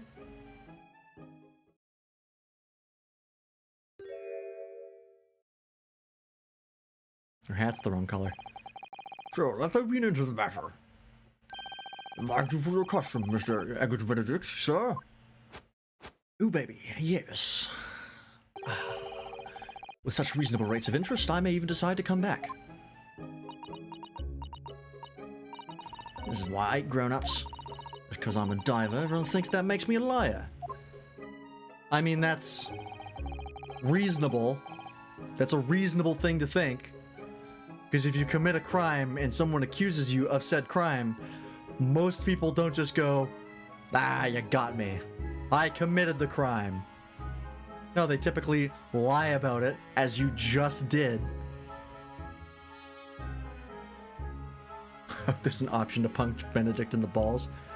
Yeah, if I get that opportunity, I'll let you know. And the contents of the coat pockets, if you please, broker.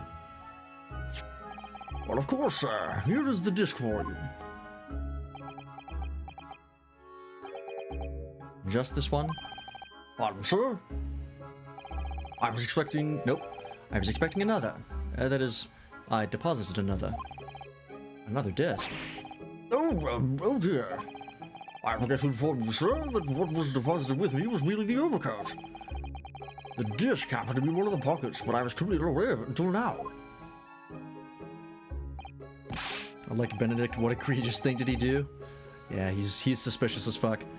So, Guttling, you're hiding more of what's rightfully mine, are you? Says who, eh? I don't know enough about it. Very well. Then I shall bid you farewell. Say goodbye to style. Wait a minute. That disc is mine. Okay. Ah, what do you think you're doing, you little tramp? You've drawn blood, you filthy animal. Oh my, yes, there's blood on the disc. Why is he JoJo posing? Great question. A question so good that the main character posed it. Yes, she did bite him. That man must have scratched his finger on them. Oh wait, I think I missed a line.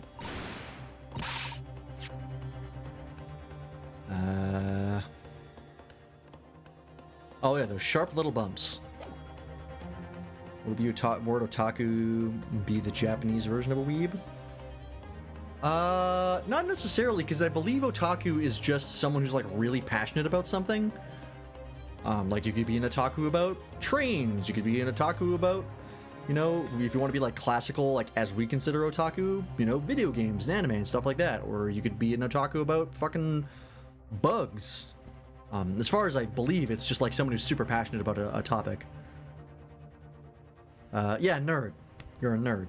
You can be a nerd about trains, you can be a nerd about bugs, you can be a nerd about anything. I believe the Japanese equivalent to weeaboo is westaboo, who are people who basically like weeaboos like glorify Japan and like, but they only perceive Japan as it's shown through like media, like anime and manga and shit like that. So like they have no idea how Japan actually is. And it's the same for like westaboos in Japan, where like they idolize the West, even though they don't really know anything about it and like what it's like to live there.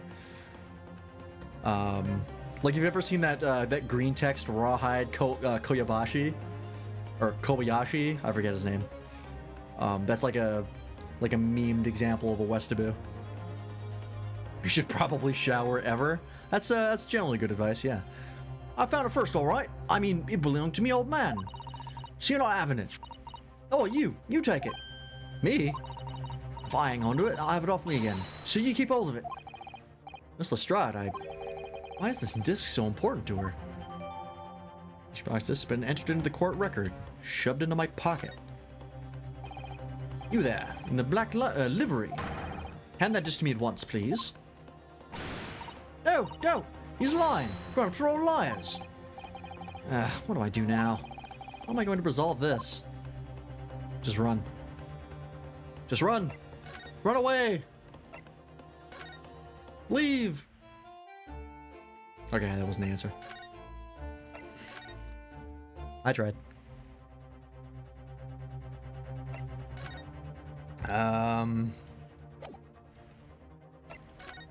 Talk to Gina, I guess? What's the fucking deal with this disc? Why do you care so much? Wow, Miss Lestrade is really looking daggers at that mysterious gentleman. We need to do something to calm things down before she loses control and attacks him again. Okay. You, sir. Look at those piercing eyes. He's clearly in no mood to talk. You have to do something quickly before this mysterious gentleman leaves to fetch the police or something. I mean, I'm questioning that this jacket is his as well, because it doesn't fit in with the rest of his style. Why would he have a black overcoat when the rest of his outfit is white? Mr. Windermere is clearly at a loss here. We have to do something about this before he reaches for that revolver of his. Alright, Sholmes. I knew it was going to be you. Mr. Sholmes? What are you examining with such keen interest there? As you enjoy a bar of caramel, I see. Oh, God. So, you have found me at last, Miss Naruhodo. Sorry? After that young pickpocket sent me on my way, I was forced to lurk in the shadows, cruelly ostracized as the rest of you partook in the jovial atmosphere of fellowship. I had nothing to occupy my mind, but was too ashamed to let society see what my downfall had done to me. So feigning mock interest, I pretended to examine the tedious trinkets in this desolate place. Whilst, as you shrewdly observed, gnawing on the only friend I have left, the 7% solution of caramel. Pray, do you claim to understand the depths of my despair, Miss Naruhodo? But how could you? I was so lonely, so desperately lonely. Then why on earth did you rejoin the conversation? He's gone from bad to worse here, you know. Yes, I overheard much of your conversation. Or rather, in my craving for human contact, my ears devoured every word that is uttered. I am truly pathetic. You really were sad, weren't you? Lord Mr. Sholmes, I feel simply awful for you. It would seem that my inferences are correct. Oh, surely you're not about to tell us that you've solved the entire case once again? My dear madam, sometimes I wonder, were my genius for deduction to be commoditized? How much could I pawn it for? Seems Mr. Sholmes has had another of his flashes of inspiration. But who knows if it'll help to resolve the situation between Miss Lestrade and the mysterious gentleman. What's the right thing to do here? I mean, we have no choice, right? We have to. What else is gonna get done? Here we fucking go. Well, Miss Lestrade, it appears you find yourself in something of a predicament. Where the blue blazes have you been, eh? Pardon? One lays in trouble, a true gent's supposed to be there to help. Straight away. Not an hour later. Harsh.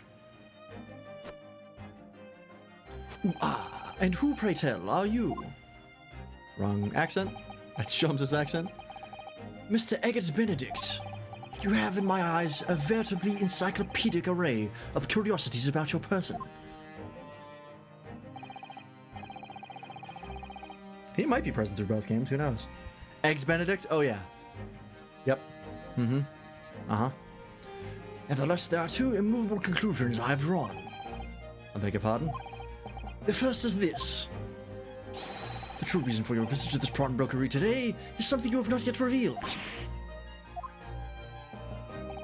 And the second is this. A considerable crime is in contemplation, one you will orchestrate with the intent to steal a vast sum of money. Well, Mr. Benedict, what say you to my deductions? How? Turned as white as a hard-boiled egg. I could strangle myself. It would seem that once again Mr. Sholmes has made a flawless deduction. Just who do you think you are, sir? Ah, yes, as I hoped. That is precisely the pained expression I was looking for.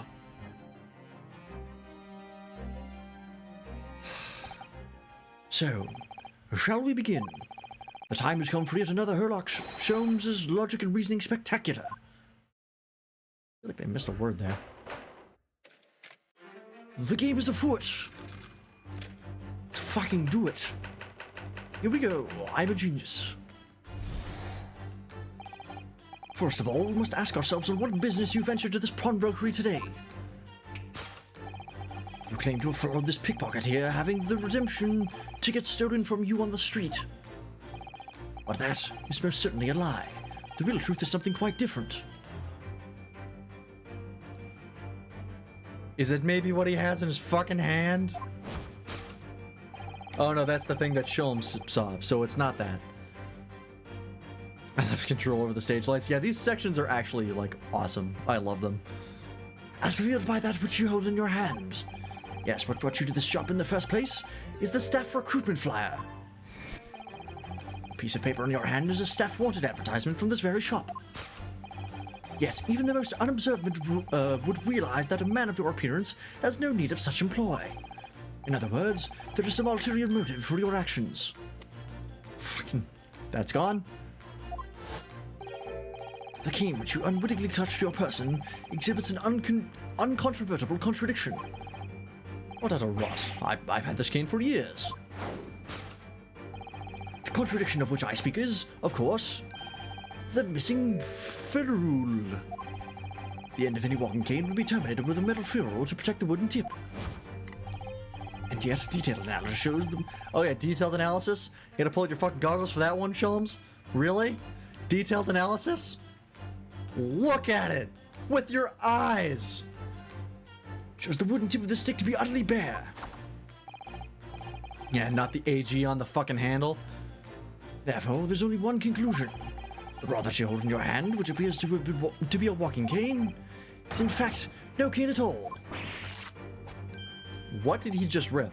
What the hell was that noise? You recoil, sir. Is something wrong? I...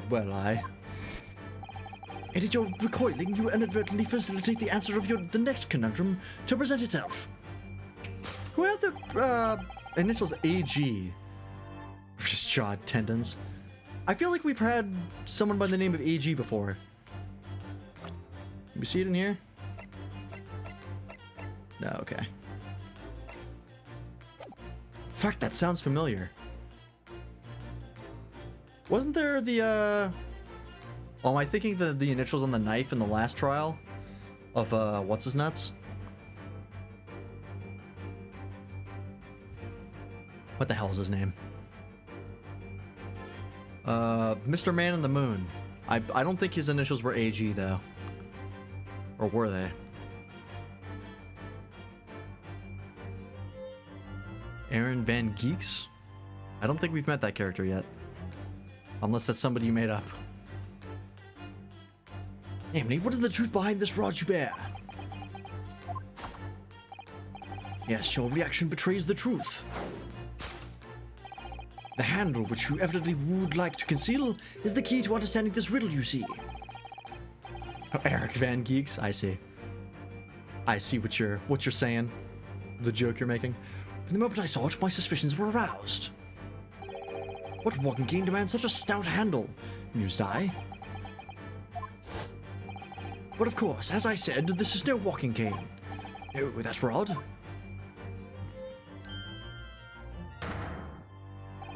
Is the broken handle of a shovel. What? Are you insane? And now, having determined this undeniable truth, the conclusion is clear. Your true motive for coming here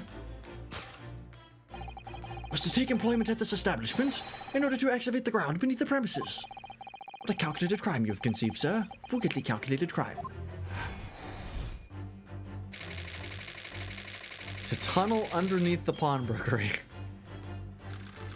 Sure.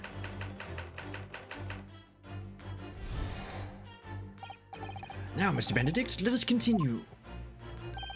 We must expose the details of this elaborate crime, for you have in the planning.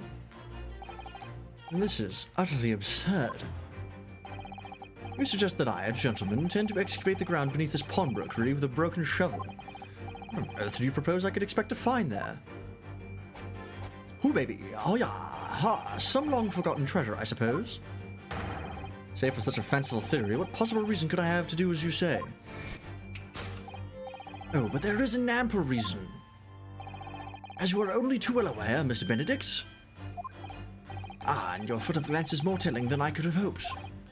What? Let us consider what would motivate a man to infiltrate a shop such as this and covertly dig beneath its floor. The answer is revealed by the council notice on the counter to which your eyes were inadvertently drawn. This letter gives notice of public works to be carried out in the local area. And I thought his arm phased through the lamp. I thought he clipped straight through the model. And according to the enclosed plan of the upcoming sewage works, Beneath the shop runs a sewer that adjoins another, one that runs under the bank on the opposite side of the road. This madness has entered the sewers now, has it? By excavating the ground beneath our feet, you would gain access to the waterway. It is pretty weird that he just has a revolver on the counter. Just like out in the open that anybody could just pick up and use. It's very weird. It flows in the very close proximity to the great vault of the financial institution opposite. What are you? In summary, sir, you devised a master plan to pull off an elaborate bank robbery by dint of the underground tunnels. Master plan?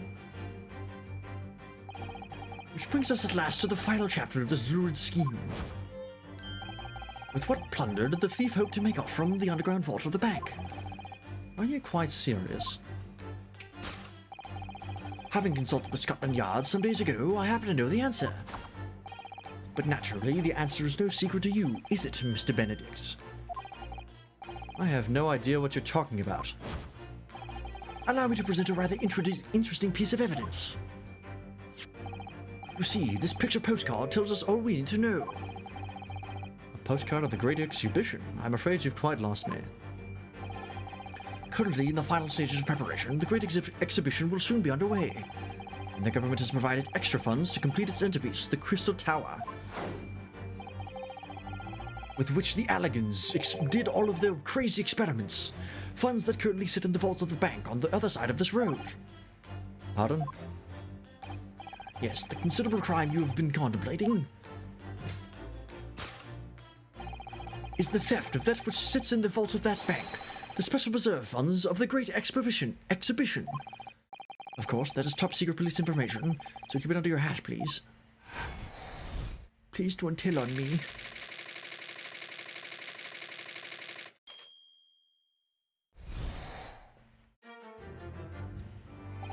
Thus concludes Sherlock Holmes' great deduction of this pawnbroking puzzle.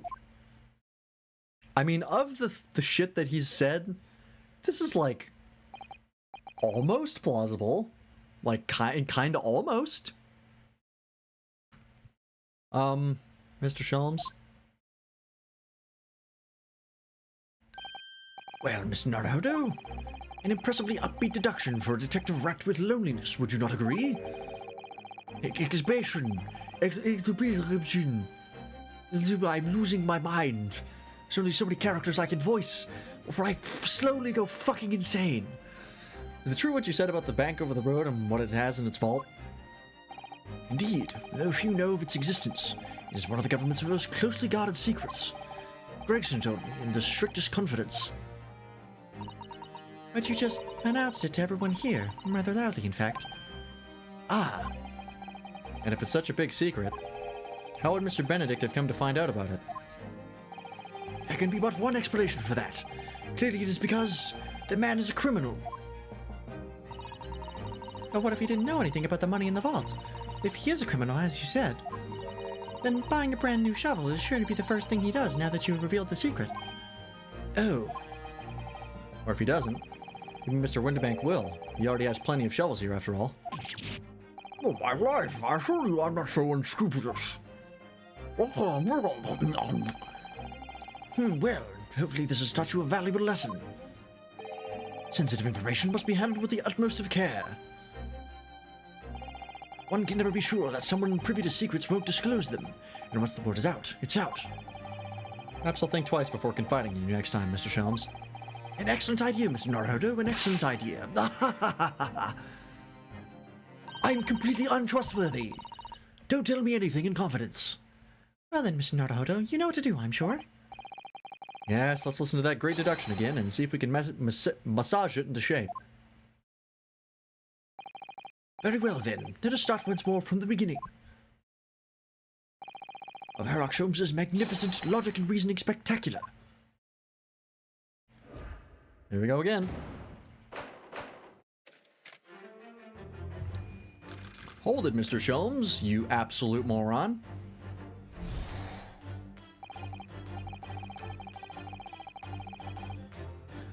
First of all, we must ask ourselves what business you've entered this pawnbrokery today.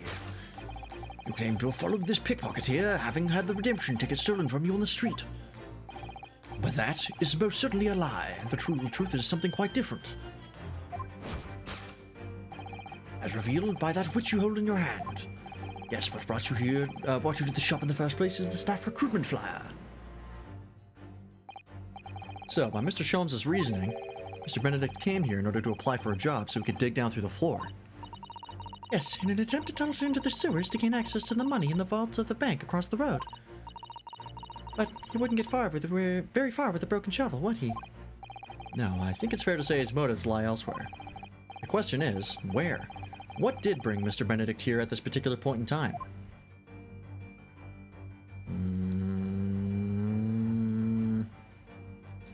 What the fuck is that?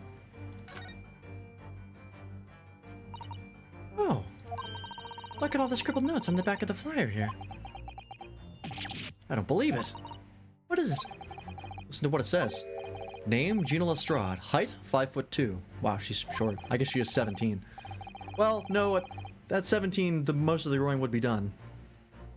But I guess women are naturally fairly short.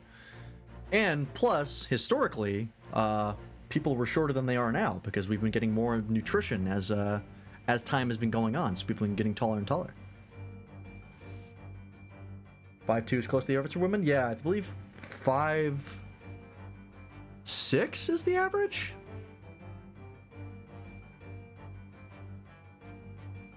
Oh, is it 5'4"? Maybe it's 5'4". I thought it was 5'6".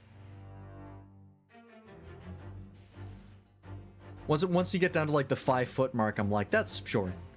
But I can't really talk because I'm like 5'9" on a good day. Green scrap, scruffy waistcoat and grubby white shirt, blue satchel, ragged. It's a detailed description of Miss Lestrade. Goodness. There's even a sketch of her hat and all. Also that, yeah, Japanese people are typically shorter. Although if he showed it to her, she'd fire that smoke grenade launcher in his face for sure. And look, the details of the shop have been written down here too. Winterbank's Pawnbrokery, Baker Street. Redemption deadline, 15th April. Which is today's date. Why would Mr. Benedict have all that information scrawled in the back of that piece of paper? Well, that's gotta be it. Can I present? There we go. Take that!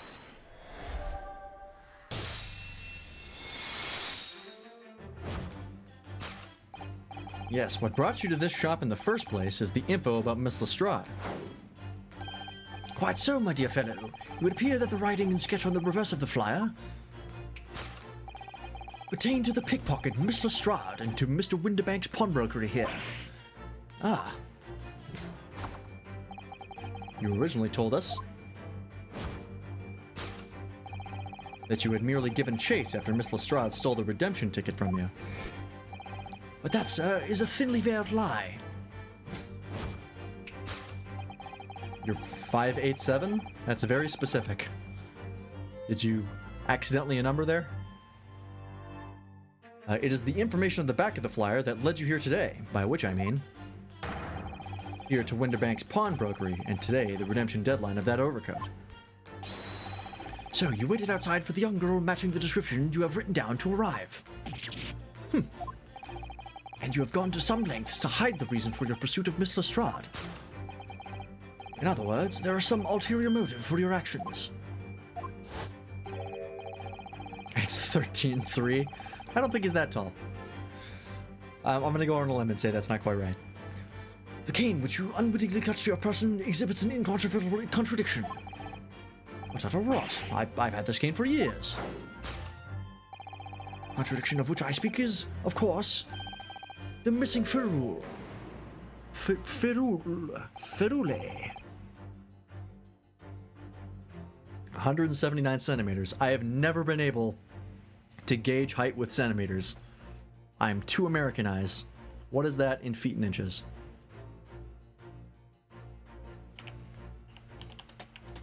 In feet. Okay, so you're just under 5'9". I see. There's a... Oh, sorry, that's in meters. There we go.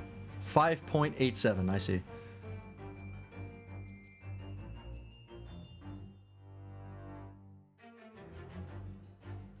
5'8" is 169. Okay. I wouldn't know the American way. That's true. It's very much a North American thing to say height in foot inches, or feet and inches, not foot inches. I think that's its own measurement. And being Canadian, I should know the centimeter way, but I just never do.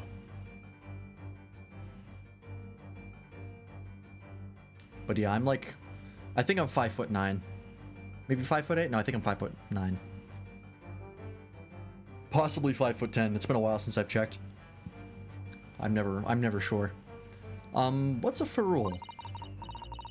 It's the metal cap commonly found on the end of a cane, Mr. Naruhodo. Ah, the bit that makes the nice clacking sound on the pavement.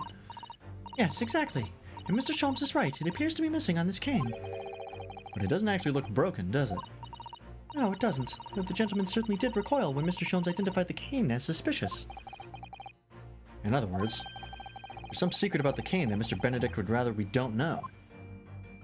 0.87 should be about 10 inches. I think that makes sense. Let's look at the actual calculation.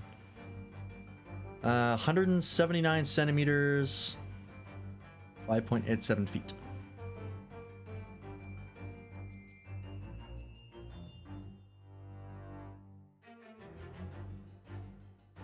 So yeah, if it's 5'87" then yeah, 10 inches I think is right. Let's check.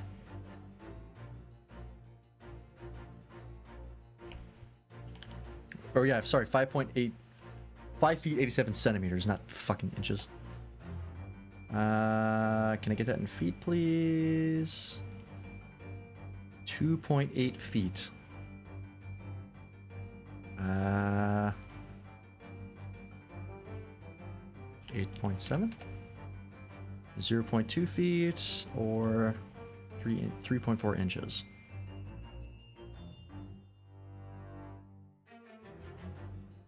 Taking off, Yoshi? Well, thanks for stopping by, and have fun at work. Have a good day. 0.87 should be 10 inches. 0.87 of a foot. I got you.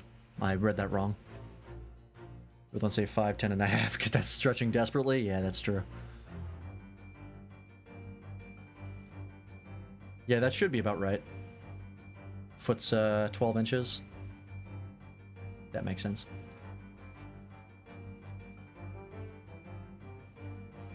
Alright, what is this man so worried about? I presume it's this. Look here, Mr. Sato. There's some letters on the handle. 100 is 0.12, times 87 is 10.44. What a shitty system. Agreed. I only use imperial units because I'm used to them, not because I like them. Metric all the way, baby.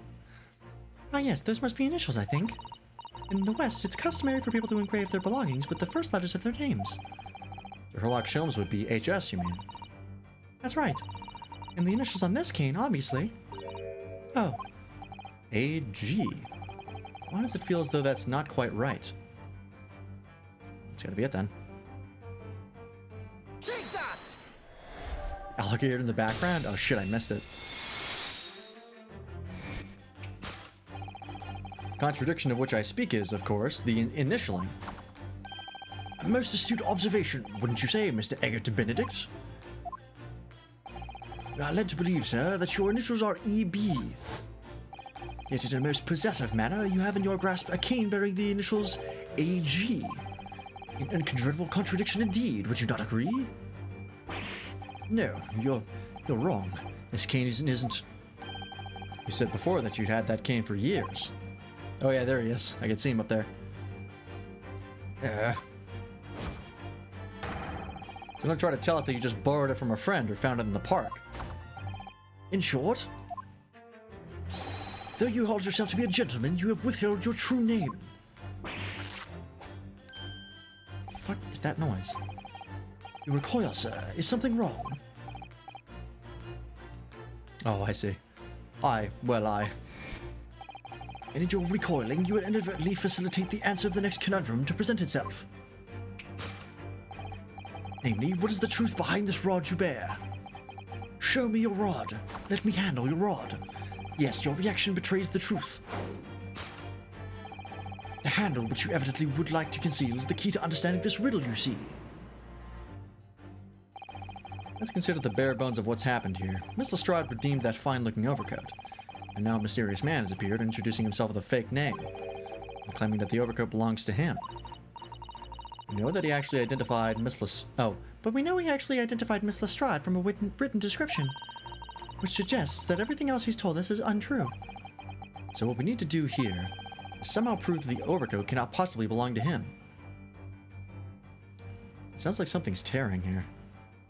Ah, because it is. Which is exactly what you said, because it's too small.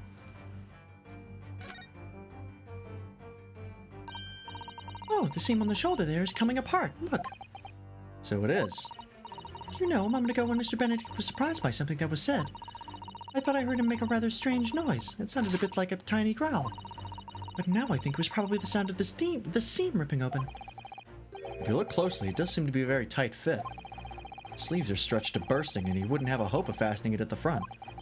If you were to run around in it, I'm sure the whole thing would fall apart. That I'd like to see. Sorry? So how can we make Mr. Benedict run around? You should really give me this some thought. I wish to see this hot body. Show me your hot body. It's hard to get laid in Britain when you're Japanese. Nobody understands you. God damn it. Pretty sure she's like 17, I shouldn't say that. The split seam, which you evidently would like to conceal, is the key to understanding this riddle, you see. Ah. Yes, because the overcoat is rather obviously a poor fit. Having forced it over your broad shoulders, the seam is already breaking apart. God damn it. It's been a while since we've had a sussy clip. My suspicions were aroused from the outset. They were aroused, all right, when you so boldly lied about your name and so boldly waylaid this pickpocket. Ah. This catalogue of untruths has all been for one very specific purpose. To steal the article that the young girl redeemed from Mr. Windibank. Ah! What really irks me is this. The considerable crime I initially imagined has been considerably curtailed.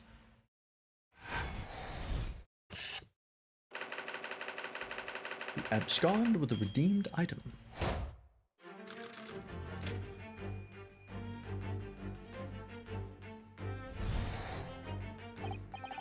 Now, Mr. Benedict, let us continue. Or we must expose the details of this elaborate crime you have in the planning. This is utterly absurd. You suggest that I, a gentleman, designed a wheeze to I'm sorry, that's a lot of weird words. I, a gentleman, designed a wheeze to fill some tawdry article of ponage.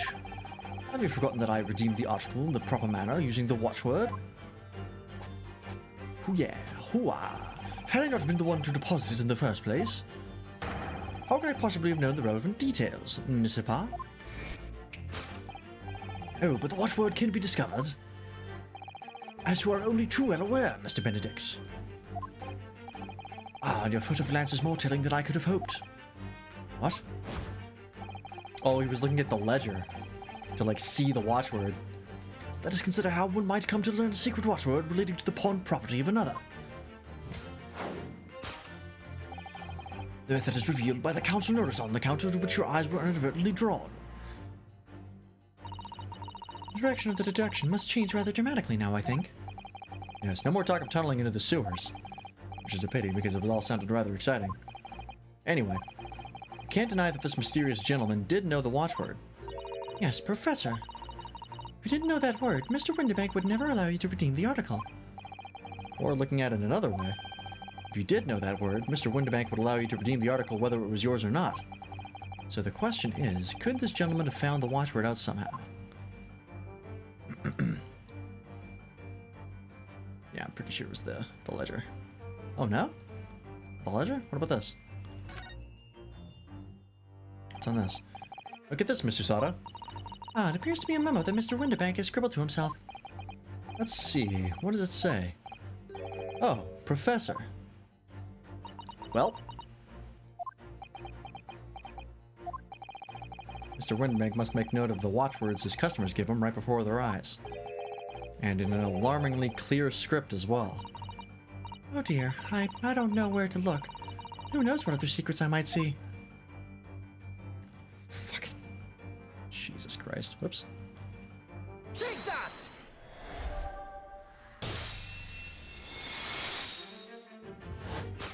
Oh my god, it's 10:30 already. Fuck, this has flown by. The method is revealed by the notelet on the counter to which your eyes were inadvertently drawn. Yes, the broker here follows the same procedure whenever a customer comes to redeem an article. Welcome to my life. When we ask the customer for the watchword, he notes down the response uttered on a note that he has to hand. Then he consults his ledger and confirms whether or not the watchword matches that of the article in question. I would expect nothing less of a diligent pawnbroker. But his diligence clearly has its disadvantages. What are you talking about? It is increasingly apparent that you were present in this shop before your accusation against Miss Lestrade. In all likelihood, you followed her inside and then observed her talking to Mr. Windibank. When the diligent broker made a note of the watchword, as is his common practice, You observed him writing the word professor on the notelet beside the ledger. and that, sir, was the master plan you devised to steal the pawned article from the young Miss Lestrade. Master plan? Which brings us at last to the final chapter of this lurid scheme. Why would you go to such lengths to redeem that particular article from this pawnbroker?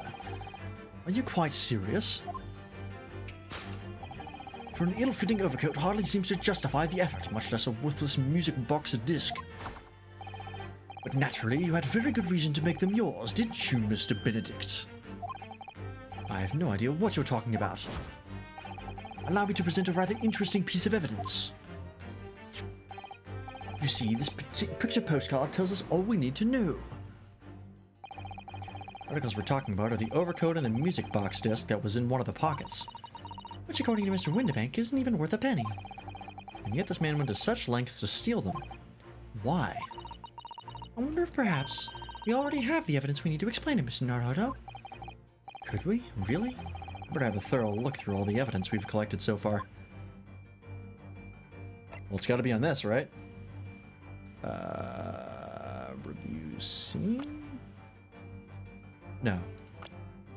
Oh, examine. There we go. Nope, that's my fucking... Don't need that.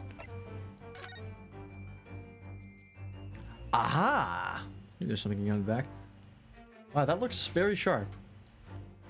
Why'd they have to make it that sharp? Aha! For McGilded! I knew we were gonna find out what happened to McGilded. It's true. Sort of a deterministic approach. Oh, there's a little scrap of paper stuck onto the reverse side of the disc. Look. And a scribbled word or two. It looks like somebody's name. Clearly isn't dead. Well, we're not sure, considering they did say that he burned to death, which assumes they would have a body, but maybe it was so burnt up they couldn't identify it? Maybe? Or maybe, like, there's some grander scheme at work that McGilded was involved with? Don't know yet. For McGilded. I hope he died. Fucking same. McGilded? It couldn't be. But it is, Mr. Naruto. A name I shall never forget for as long as I live. But why? Why is his name on this? I mean, when was this thing checked in, right? I think it was checked in before he died. So I don't think this necessarily proves that he's alive. Doesn't disprove it, though. Take that!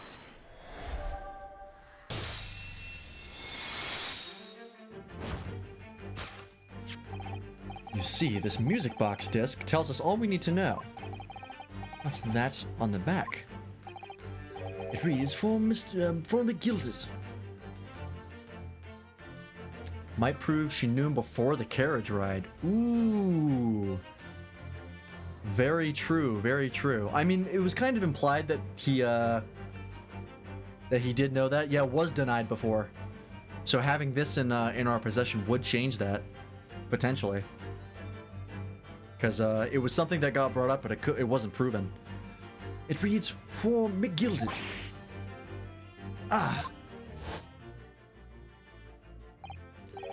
Mr. Magnus McGilded. The unfortunate philanthropist who perished in curious circumstances at the Old Bailey 2 months ago. A prominent man in London, though his loan-mongering demonstrated a distinct lack of scruples. So, you're an associate of his, are you? Or perhaps a subordinate? Mr. McGilded was a man of unusually small stature. In fact,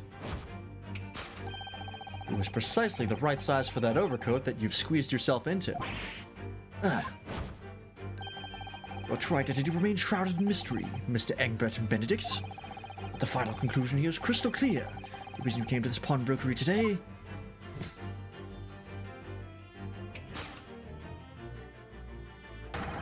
was to retrieve an article left behind by the late Magnus McGilded.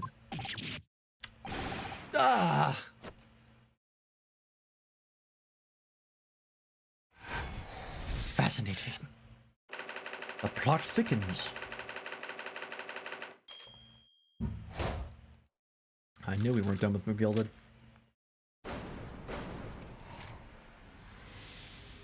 Excellent. And for that, I will eat a fruit snack as a reward. Delicious.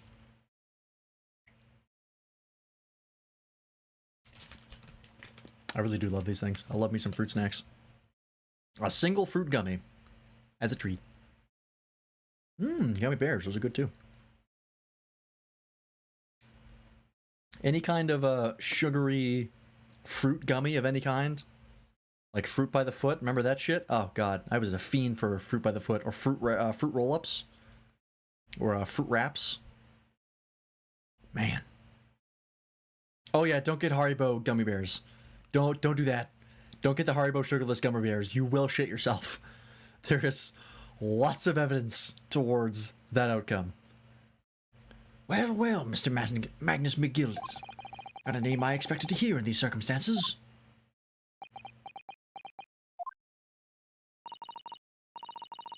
Yeah, it's true. Haribo as a brand is not very good. But the other sugarless ones are extra bad. Mr. Sholmes, I'm afraid there's something very troubling on my mind. Pray tell, Miss Usato. Albanese. I have to keep that in mind. Well, according to what Mr. Winterbank told us earlier, today was the final day on which the coat could have been redeemed, was it not? Yes, ma'am, that is correct. Today will be precisely 2 months since it was first deposited. Well, today is 15th of April, so 2 months ago today. Would have been the 15th of February, sir, that's right. So carefully recorded in my letter. Deposited at 10:30 p.m., I see. What? But that suggests... Yes, 15th of February is precisely the day on which the omnibus murder took place. Ooh, baby. When the fuck did they close? We're about to find out.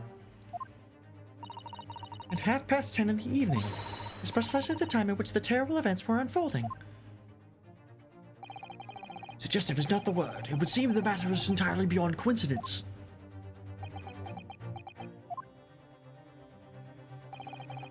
You are, of course, at liberty to make whatever outlandish deductions you choose. However... Oh my god! Oh, Jesus Christ! What the fuck? This has escalated. I noticed I looked over to the side when I saw that he had the gun. He picked it up all right. I must insist you hand over the music box disc now. It'd be a terrible shame for you to return to your native land in a box. Yeah, I'm the victim in the next trial. Absolutely not. Go fuck yourself. Fuck you. There's some things a man must protect at all costs. This may well be one of those things. And again, it may not. Oh, no, it's a different gun. Okay. I have at least 5 lives, that's true. I can take at least 4 bullets. Mr. Windibank, This is my shop. I can't allow any harm to come to my customers. If that happen, by fucking goddamn it. I have to take my own life. Mr. Windibank, no! Alright, that's enough. Oh, great timing, Gregson. Inspector Gregson! It was indeed a suicide joke. Believe it or not. Inspector. That's right, Sunshine. The alarm was raised on one of our dedicated emergency lines. So we got here as fast as we could. Now, what's all this about, eh? Oh, praise be, you here at last. I was moments away from forfeiting my own life in my very own establishment.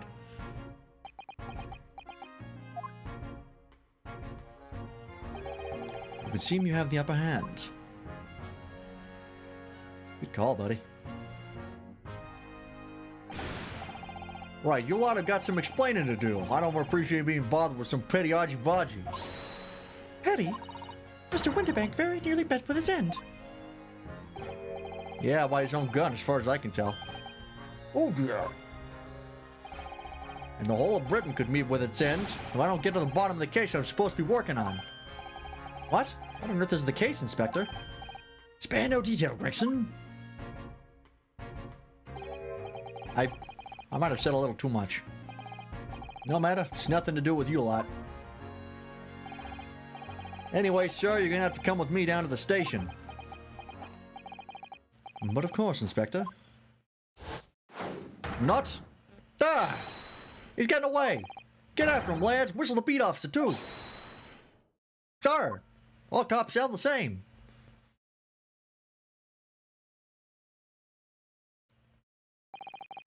There's been a spate of thefts at pawn shops around here recently.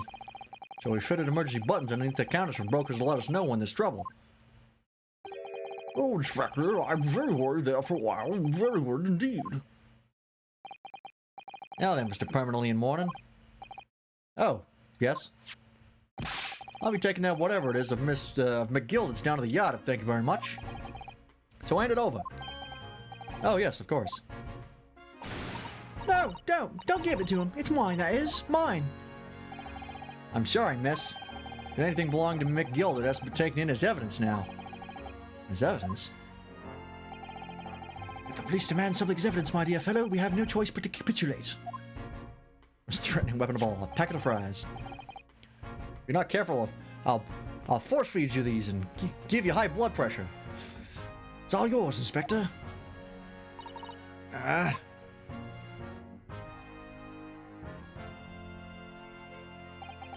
And so, we handed Mr. McGilden's discs over to Inspector Gregson. Then were summarily turfed out of the shop and onto the street.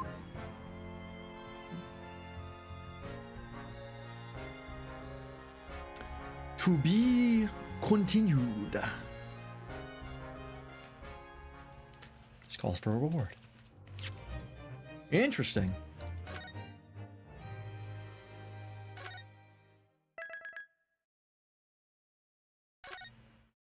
Investigation Part 2.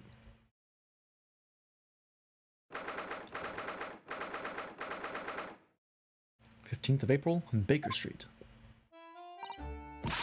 See, that's why I hate grown-ups. All they do is feed you a pack of lies and take stuff away from you. Oh, really, Mr. Strahd? Tell me, is that overcoat keeping you warm?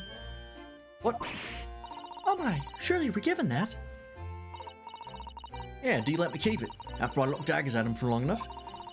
Went through the pockets and then said, go on then, have it, before telling me to scarper.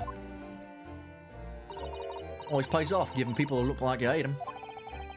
I can't help feeling that it's going to get you into serious trouble one day. What I really want was that nice shiny disc mine. A music box disc? Mr. Windibank said it was practically worthless.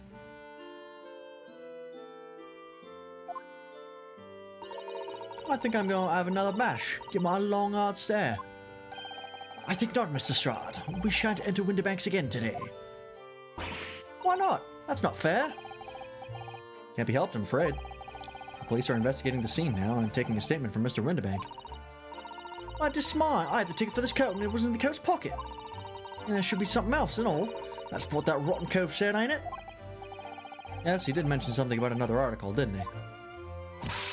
Well then, that's mine too. Whatever it is. Yeah, she's really pushing her luck. Mr. Strahd, I think it's time to admit defeat. You've had your haul for the day. Yeah, and it's all your fault, Sholmes. So what are your plans now? Would you dine with us this evening? Eh? I must be delighted to cook, I'm sure, and I might entertain you with a modest violin recital.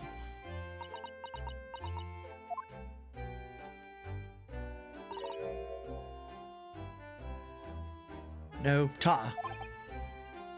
Whatever that means. Like you're saying ta, like as in ta-ta, or something else entirely? Oh. Oh, I come round your place, eh? Have you lost your head or something? Okay. Oh dear, she's gone. Having reviled on me quite unnecessarily, I might add. I can't help wondering. Perhaps she might turn up anyway. Interesting. When she's had a chance to calm down, I think there's a good chance she'll decide to come. Very well then. I'll inform Iris to set a place for our potential guest at the dinner table this evening. Gonna go shower and go to bed? Well, thanks for stopping by, Toaster. Have a good day tomorrow.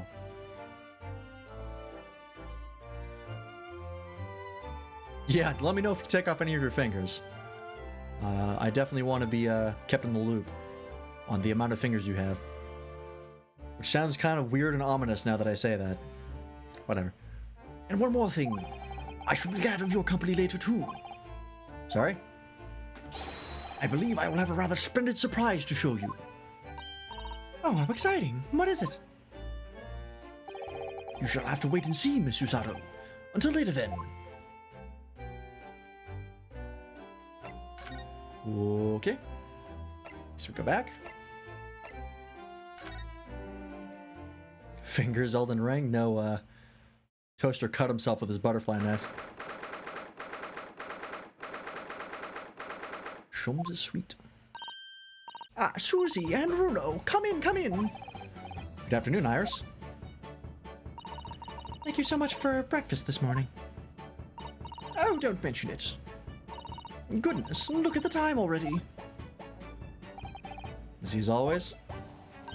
I am. I'm preparing everything for dinner this evening. Already? You're obviously cooking something special, are you? Oh yes, after all, we have a special guest joining us. Guess who it is? Go on, you'll never guess. Get those little eyes of hers shining. Oh dear, it is awkward when you already know the answer, isn't it? It's Jeannie, isn't that exciting? Oh, but what a surprise. Yes, that's wonderful news. Wow, Iris seems overjoyed at the idea. God damn it. I can't wait to learn some pickpocketing tips from a real professional. Oh yes, that does sound like fun. I'm not sure that's entirely appropriate. Are you, Mr. Naruhodo? By the way, Iris, what's Mr. Sholmes up to? As soon as you posted that. Hurley? Oh, he's been like that ever since he got back. Good night, Toaster. Hello, Mr. Sholmes. I beg that you won't speak to me. Sorry? I don't know who you are, but kindly take your leave.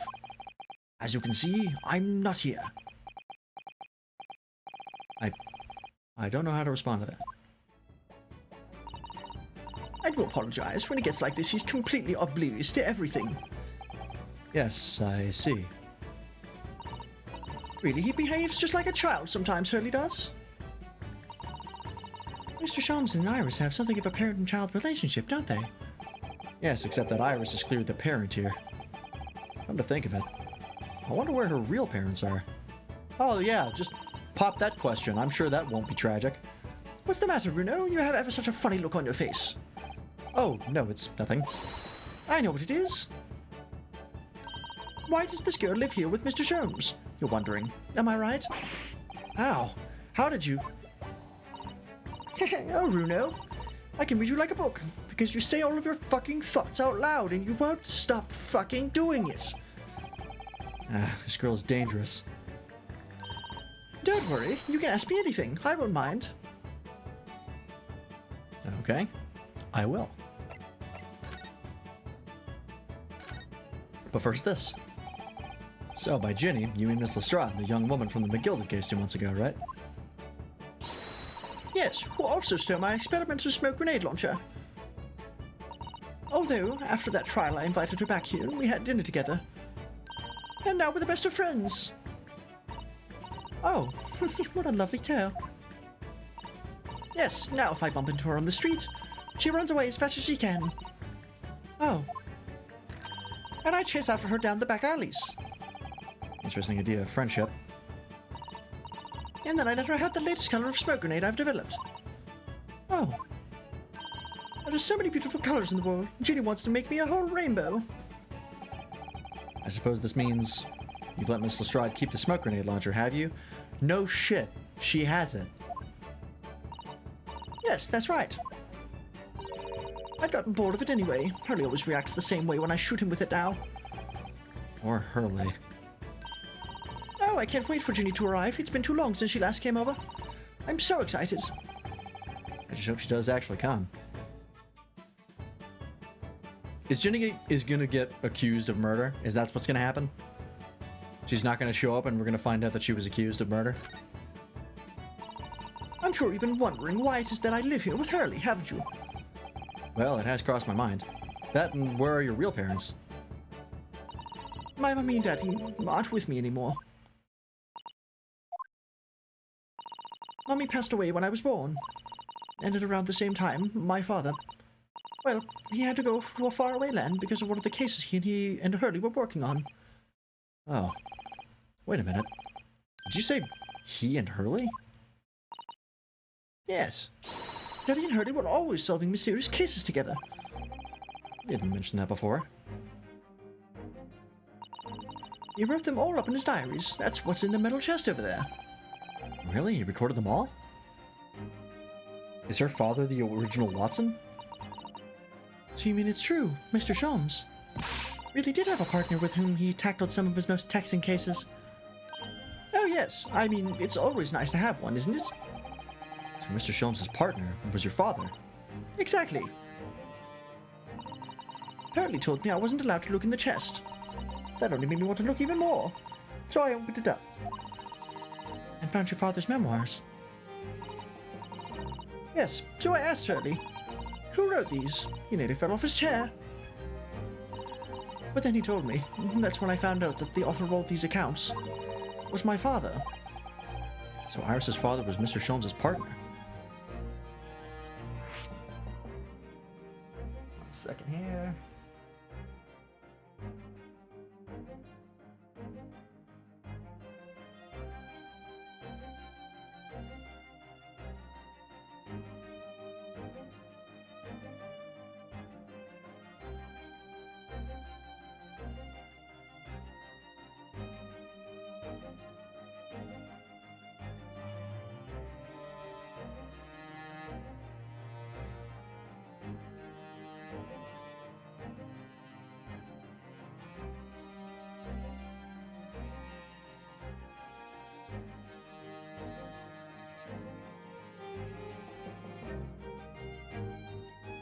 How about that? I practically lived with Hurley all my life. I was tiny when he took me in. So, it came as quite a shock. When Hurley told me he wasn't really my daddy, I mean... It must have done. I wonder why Mr. Sholmes chose to tell you, and at such a young age. Hurley says it's because he wouldn't have been able to hide it from me. Oh? Well, having lived with Hurley all these years, you might say that his ways have rubbed off on me. There are some things I can just see. Especially lies. I almost know when people are lying before they open their mouths sometimes. Right. Anyways, I was so fascinated when I read Daddy's diaries. That's what inspired me to write The Adventures of Sherlock Holmes, actually. I'd always assumed Mr. Sholmes simply told you all those thrilling stories. Oh no, Hurley's hopeless like that. He forgets everything. As soon as he solved a case, it all but vanishes from his mind. Oh, I see. The other day it was so embarrassing. As usual, he totally forgot about the case he just solved. And so the very next day, he gathered together all the people involved and proceeded to solve the case again. It was quite a shock for everyone. You can say that again. You share your father's surname, don't you, Iris? That's right, Wilson. Daddy is Dr. John H. Wilson. I learned from his diaries that he's a doctor of medicine, you see. That's what prompted me to study so that I could earn a doctorate as well. Iris's father went to some distant land and is a doctor by the name of John H. Wilson.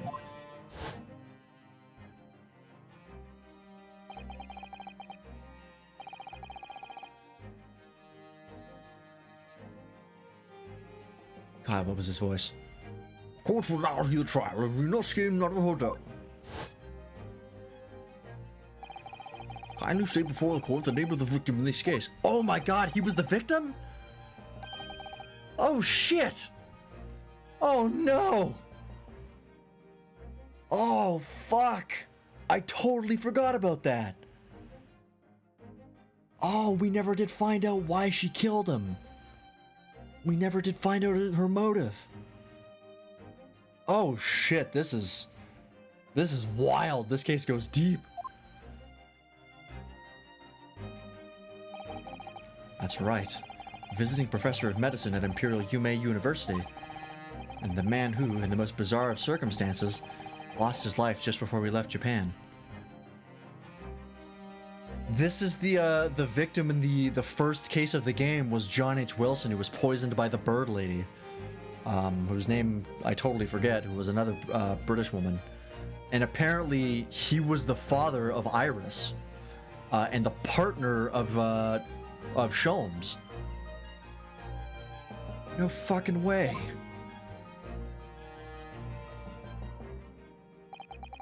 Miss Susada. Yes. Perhaps we shouldn't pursue this conversation any further at this time. I think that would be for the best. She doesn't know her dad's dead. Oh, fuck. She thinks he's just gone. Oh, God. Ah, my dear fellows, how good to see you. Mr. Sholmes. Why haven't you not made your presence known to me before? Well, no matter now.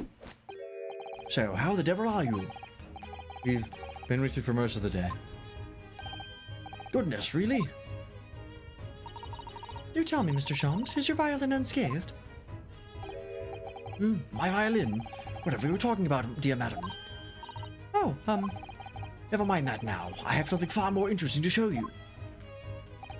Behold, my dear fellows. Oh, another music box disc. No, not another disc, Miss Susado. This is the one Gregson demanded we hand over as evidence. Mr. McGilded's disc. Oh my. Then what's it doing here? You know at times, Mr. Naruhodo, I think that though I have an undeniable turn for detection, I may be even more adept at larceny. Oh, that would be wonderful exciting. I'd be your pickpocketing assistants. And Huno could be our go-to lawyer if we ever got caught. Right. Plus, Susie has such beautiful handwriting, she could write all our menacing crime notifications. Yes, I'd be delighted. I'm just going to pretend this conversation never happened, I think.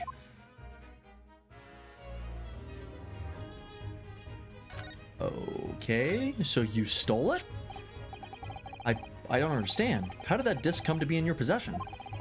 I thought Inspector Gregson took it back to Scotland Yard. Quite correct.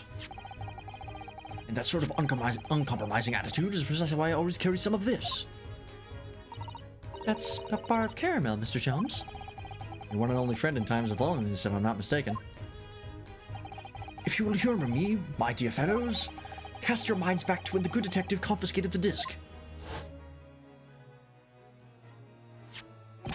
I'll be taking that whatever it is of Mr. Guild is down to the yard, thank you very much. So hand it over. Oh, yes, of course. If the police demand something as evidence, my dear fellow, we have no choice but to capitulate. It's all yours, Inspector. For the briefest of moments, I had the disc in my hand, did I not? Yes, you did, but I still don't understand. It was at precisely that moment that I summoned my one and only friend into action. I pressed the disc into a pair of bars. Like this. Oh my god, you fucking genius. This is the smartest this man has ever been. That's amazing. The disc and all the minuscule protrusions have made an image in the caramel. Indeed, this caramel is quite exceptional. I developed it myself, you know. Suitably soft for making impressions but resistant to melting. The result of a precisely controlled solution. How extraordinary. Carrying a pair of these on one's person frequently proves very useful indeed. Take a house key, for example. A simple press in its unique form is duplicated. I can enter anyone's property at will, and never without high sucrose nourishment. Yes, it sounds illegal. From the image, I was able to create this. I confess I was most curious to know what manner of music would issue from the disc when played. Let's fucking find out. Do tell us then, Mr. Sholmes. What music does the disc play? Well, unfortunately, I have no idea. No idea.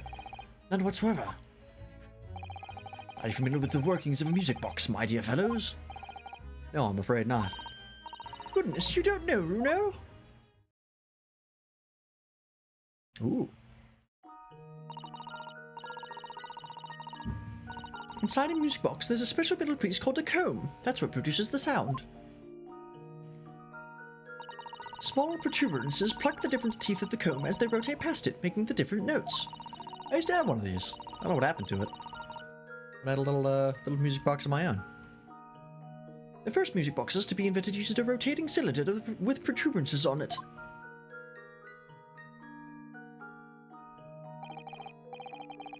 But over time, a new type of player was produced, which uses discs such as these. With that development, the popularity of music boxes spread far and wide, all around the globe. Why exactly? Because the discs are easy to produce and can be interchanged to facilitate the playing of different tunes. There are a great many firms in Europe now manufacturing music boxes as a result. It is wonderful to be able to enjoy music, even when no performer is present. But it is the very success of the invention that means we are now presented with an insurmountable problem. What do you mean? As you may imagine, the construction of one's firm's music boxes, a box does not match that of the other. That of another, and we have no way of knowing in which music box this particular disc was designed to be played. There's no resolution to this problem, I'm afraid. It's quite intractable. Ah, I see. So that's why. Naturally, I tested the disc in those few music boxes I have at my disposal. But as you can hear, to no avail.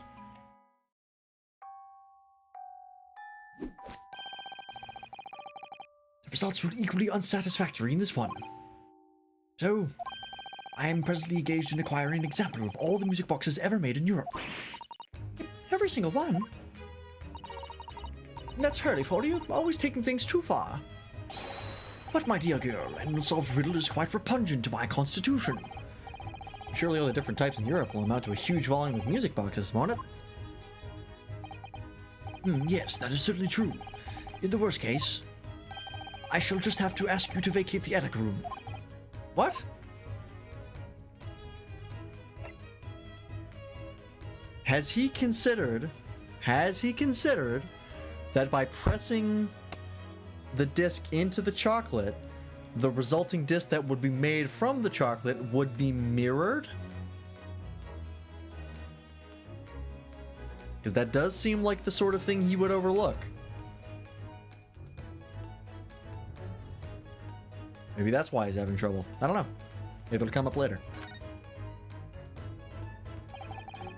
Magnus McGill, not a name I expected to hear again so soon.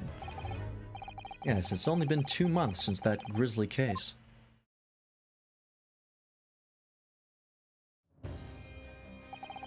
Mr. McGill had perished within hours of the trial's conclusion.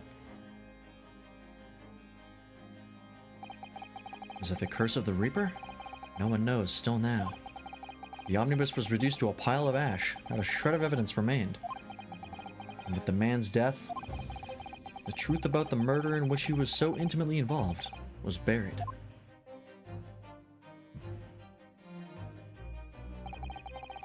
Even though we successfully established Mr. McGilded's innocence in that trial, the newspapers are still claiming that it remains an unsolved case.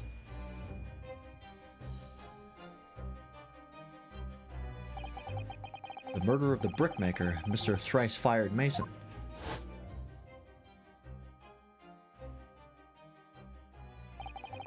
In the end, the truth of the matter remains a mystery. We still have no idea what really happened that night. Hey, doesn't that guy, that guy who died, Mr. Thrice-Fired Mason, kind of have the same hair color as Gina?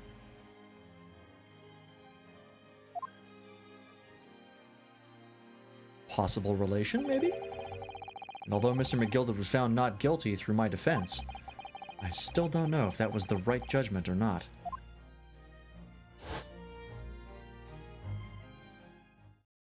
It would appear the case is not yet closed.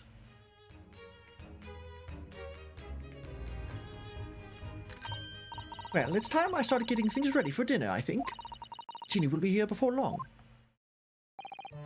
Thank you, Iris. Oh, well, you must let me help you then. Of course, Susie. There's plenty to do. I think I shall investigate the condition of my faithful performing partner. Now then, where did I leave it? This be a lesson to you, Mr. Sholmes. Never leave anything too precious with the pawnbroker. Yes, you may be right. Oh, that reminds me of something Mr. Windibank said before. He said that he had a manuscript of Iris's in pawn, didn't he? Did he? Yes, he definitely mentioned it. Mr. Sholmes' latest tale of otherworldly mystery lies dormant in my storeroom, were his words, I believe. So you heard about that, did you? I expect you were as incensed as I was. Oh yes, the idea of such a wonderful story languishing in Mr. Windibank's storeroom gathering dust. My dear madam, I'm quite sure I told you already. The pawnbroker's storeroom is the safest place for it, more secure than a bank's vault. And what about your Stradivarius, Hurley? Was that safe and secure?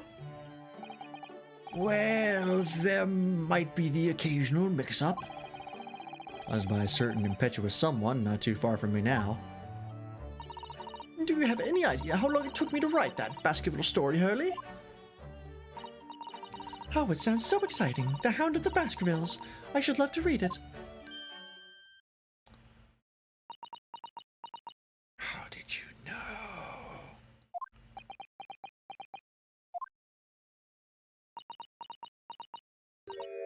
Ah!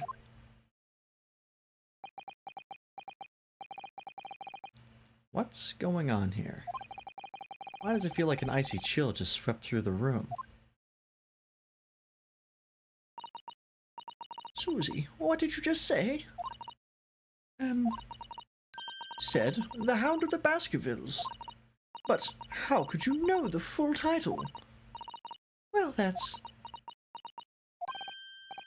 because Miss Susato is such a great fan of all the stories about Mr. Sholmes, of course. But Bruno, The Hound of the Baskervilles has never been published. What? When I showed Hurley the manuscript, he told me that I wasn't allowed to publish it yet. I don't understand. That's why he said that he'd keep it safe. Until it was the right time for the story to be made public, you see. And that's why the manuscript is at Windibank's. And yet, how could Susie here know its title? Well, Hurley, what's going on? What the fuck? Ah, What is it, Mr. Sholmes? it would appear our guest has arrived. Oh, well, there she is. Miss Lestrade.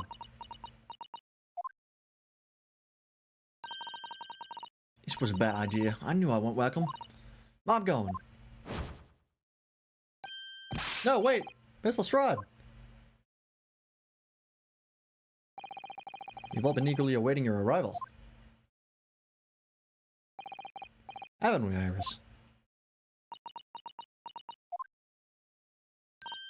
Oh yes, just wait there, Ginny. We'll have everything ready in a jiffy.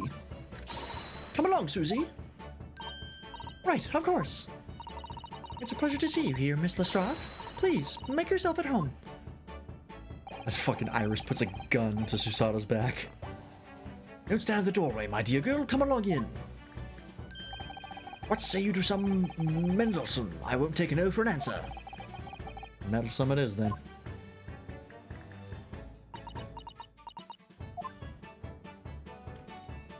Oh,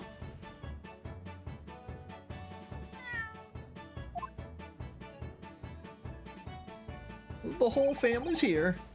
That evening, Iris prepared us all a meal that was even more delicious than usual. Mr. Sholmes' violin performance was in no way meddlesome, and Gina, as we came to call her, taught us all how to steal things from one another without being noticed. Everyone thoroughly enjoyed themselves, well into the night. So how does this all go wrong? 15th of April, 9:34 p.m. Naruhodo's Legal Consultancy. It was a very enjoyable evening, wasn't it? oh yes, Iris's cooking was truly divine. And I feel as though I can still hear the enchanting strains of Mr. Sholmes' violin even now. Best of all, I bet I could steal the glasses from his lordship's face next time we're in court.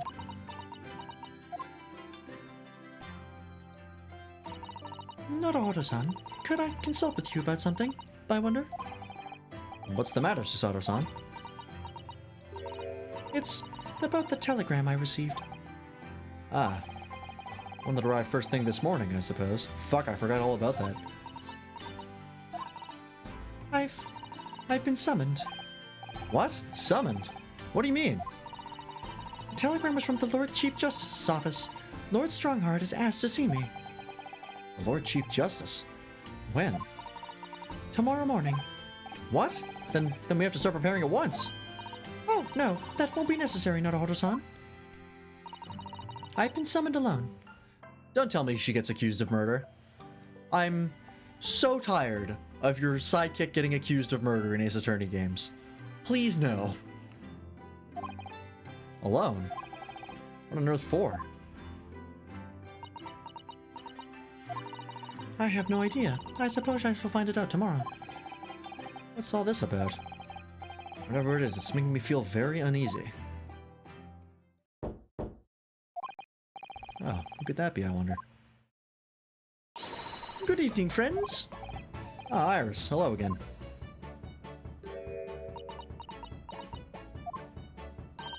And Gina, too. Yes, and Ginny's going to stay with us tonight. She's going to sleep in with me. Isn't that right, Ginny? Well, yeah. How lovely. Let me make a pot of tea. Girls' night. You know, I've learned so much today. Oh, what in particular?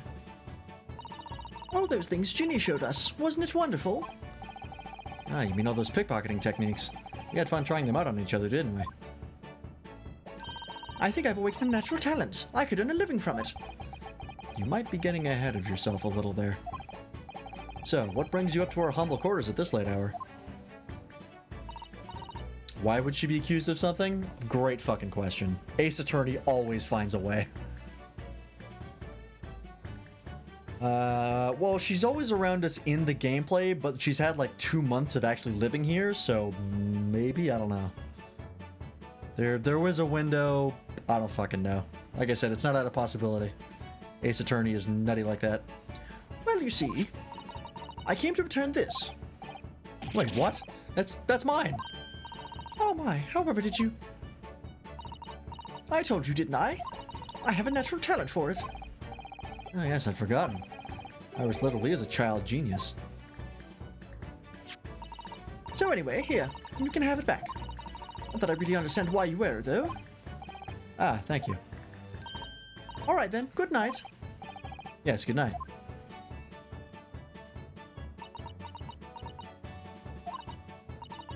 So this is your office, is it? What do you think, Ginny? I think I wouldn't fancy me chances with a lawyer what lives in a place like this. Yes, me too. Ha ha ha ha. You fucking suck. Seems as though Iris here still has something she'd like to talk about. I suppose she probably wants to talk about the manuscript. Yes, I suppose she probably does. Okay. Iris, I suppose you're hoping to talk about the manuscript, aren't you?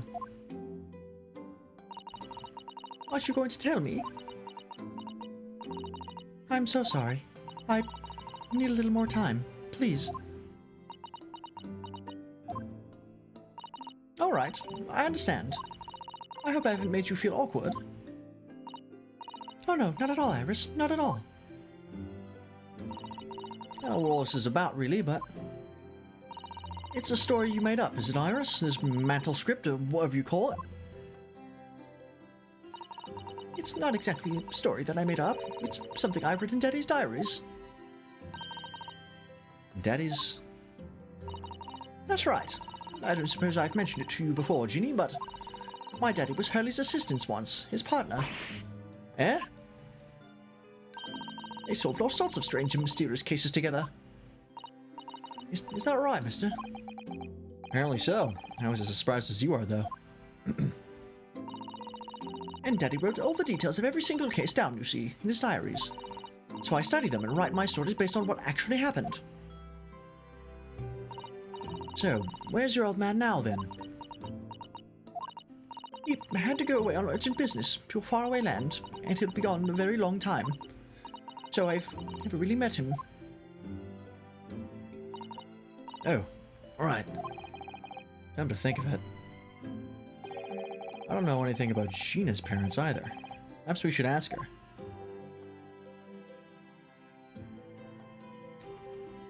Oh, we're dredging up a lot of trauma, huh?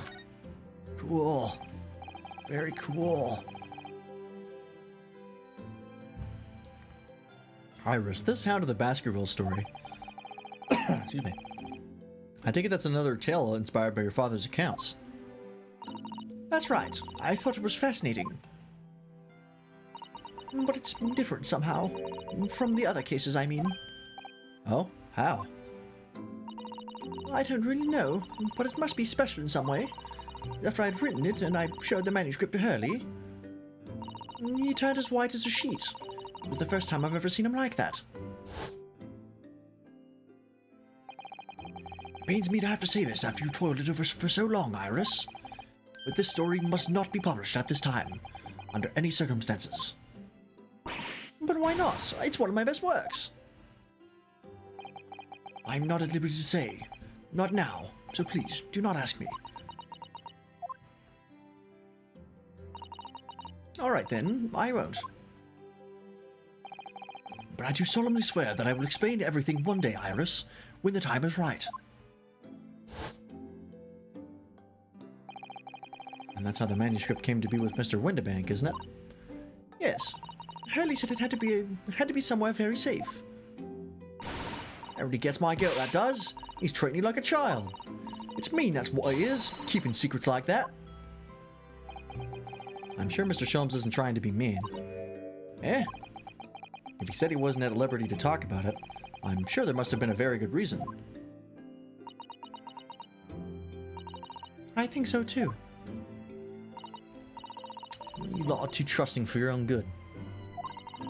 I can't pull the wool over my eyes. Sholmes is lying to Iris. I bet my life on it. What? Hurley's lying to me.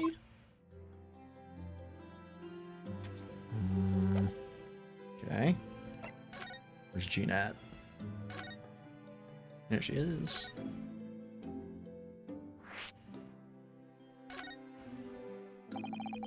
I've realized that I don't know anything about your parents, Gina. I ain't got any, have I?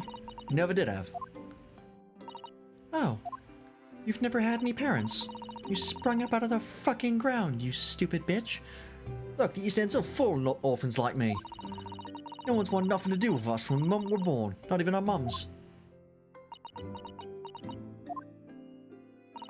But we all stick together. Oh, the ones look after the little ones, and make sure they get by.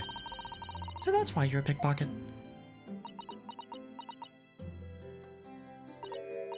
Nah, diving's my life. I love it. I get a kick out of it every time I lift some pompous idiot's purse. And that's how we all afford to eat. I'm like Robin Hood, ain't I? That's how I see it. Just gradually drifting into Australian. Reel it back. Oh, Gina. I think about it sometimes. What I'd be like to have parents, I mean. I always thought I'd make everything right. Having listened to what Iris just said, sounds like having parents ain't always easy either. Oh, I mean, if you know you never had them, you'll feel like you're always wanting to meet them. it's true. I do want to see Daddy. So much. Oh, Iris.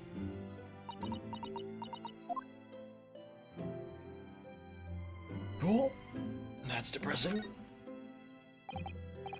Gina, what did you mean when you said that you know Mr. Sholmes is lying to Iris? Well, he reckons he popped that manuscript or whatever, right?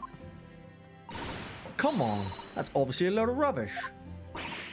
Oh my, why would you think that, Gina? It's simple. If that story really wasn't old Winterbank storeroom, there's no way someone from halfway around the world, in other words, you, could know about it. Ah, I'm butchering her accent so bad now. Sorry, Iris, but if you ask me, he sold it. Without telling you. but Hurley would never do something like that. I'm sure of it. Ha! Grown-ups do a lot worse than that, believe me. And barefaced lies, the lot of them. You just ain't realized it yet.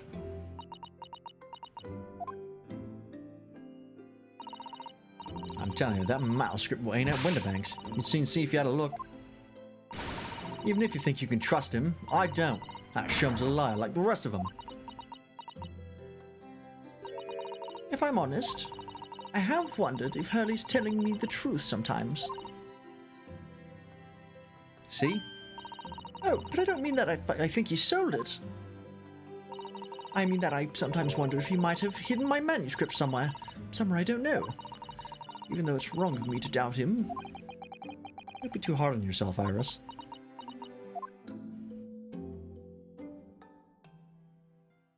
Cool, everybody feeling good? Great. Oh my goodness, look at the time. Come along, Ginny. We should go back downstairs. Yeah, alright. And please, don't mention any of this to Hurley, will you? No, of course not. Good night then, Iris. Good night, Gina. You must let me make breakfast for you tomorrow morning. I insist. Oh, yes, please. I can't wait, Susie. Good night, then.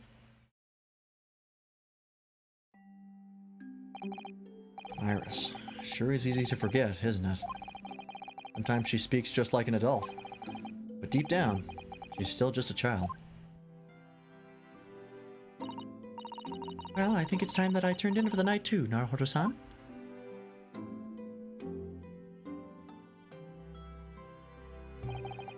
Dr. John H. Wilson, Iris's father.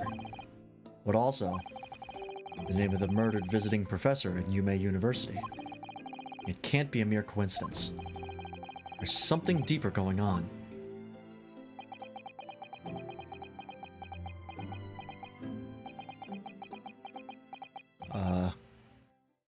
What the fuck is happening? Oh, is that him sleeping? Nope. Naruhodo. Miss Naruhodo. That voice. That's Mr. Sholmes. I'm testing my suicidal impression. Did it fool you? What's going on? It's the middle of the night. Is this Miss Lestrade? She's gone. Gina? She was supposed to be sleeping in Iris's room, but the bed is empty. Well, she's an independent young woman. She's probably decided to go home, no? I think not. From speaking to her before she retired, I received the distinct impression that she was looking forward to breakfasting with Miss Susato. No, I don't believe the girl has gone home, but I've been waiting for over an hour now. Over an hour? Oh. If you'll indulge me, look out of the window, my dear fellow. What's this about?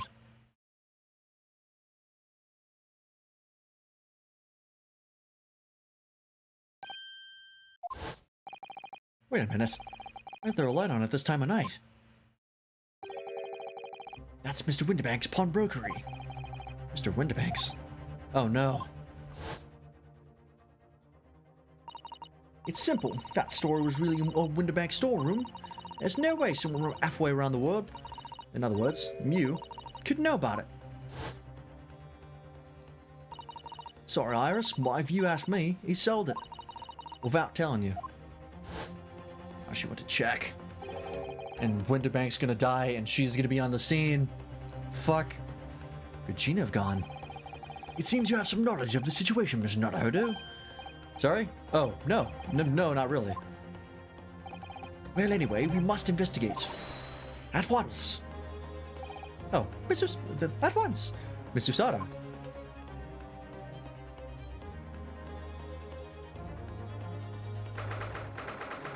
Oh boy, this is where it all falls apart. 1:14 a.m., Baker Street. The door to Windibank's. It's open. And the lamp is burning. It must be Gina, mustn't it? Let us hope it's nothing more sinister. What? Come, there's not a moment to lose. Clearly something's afoot inside.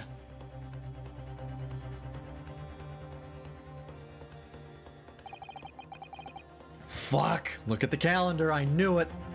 There's no one here. Oh yes, there is.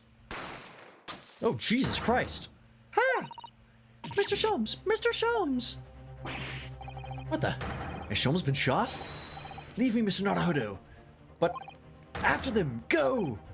Right! Oh my god, this is intense. Blast! I've lost them. Who the fuck is this? Hello, what have we here? Oh, god damn it. God damn it. The alarm was just raised from this pawnbroker, sir. Would you happen to know something about that? Officer, come with me. It's my friend, Mr. Sholmes. He's been shot. Shot! With the policeman close behind me, I ran back to Windibank's.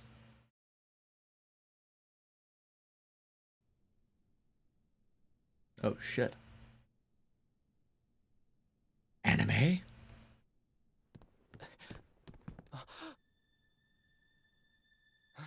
Mr. Sholmes! Mr. Naruto, How bad is it? Never mind me, but there's much at stake. Behind that door. In the storeroom. Fucking bulletproof vest on? There's no blood.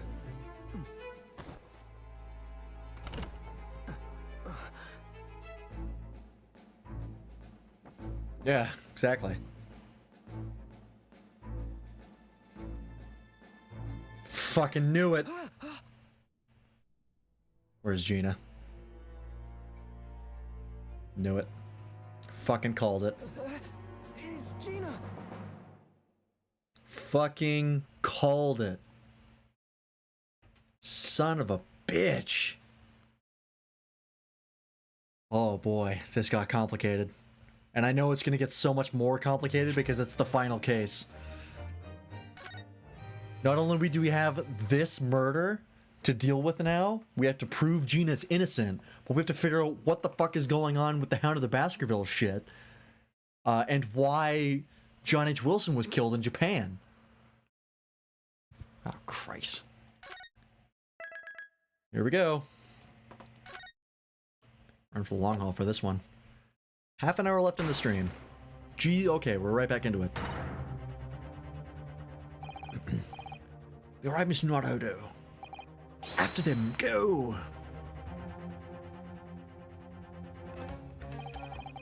Behind that door, in the storeroom.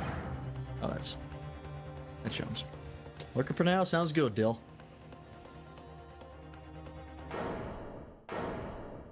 Oh, she's got the fucking gun in her hand, too? Jesus Christ. It's Gina. So live for a bit, probably joins back soon. We'll probably be going for another half hour and then we're calling it. From that moment, Windibank's pawnbrokery became a crime scene. Everything that followed happened in a whirlwind of activity. The arrival of the police, the preliminary investigation of the scene, and the questioning. It was just before dawn before I was allowed back to my lodgings at 221B. I need to stress eat. I have to finish it. I am not finishing it tonight. That would take me well into tomorrow if I were to finish it tonight. It might take me more than 24 hours to finish this final case. Like, these final cases are long. They do not fuck around.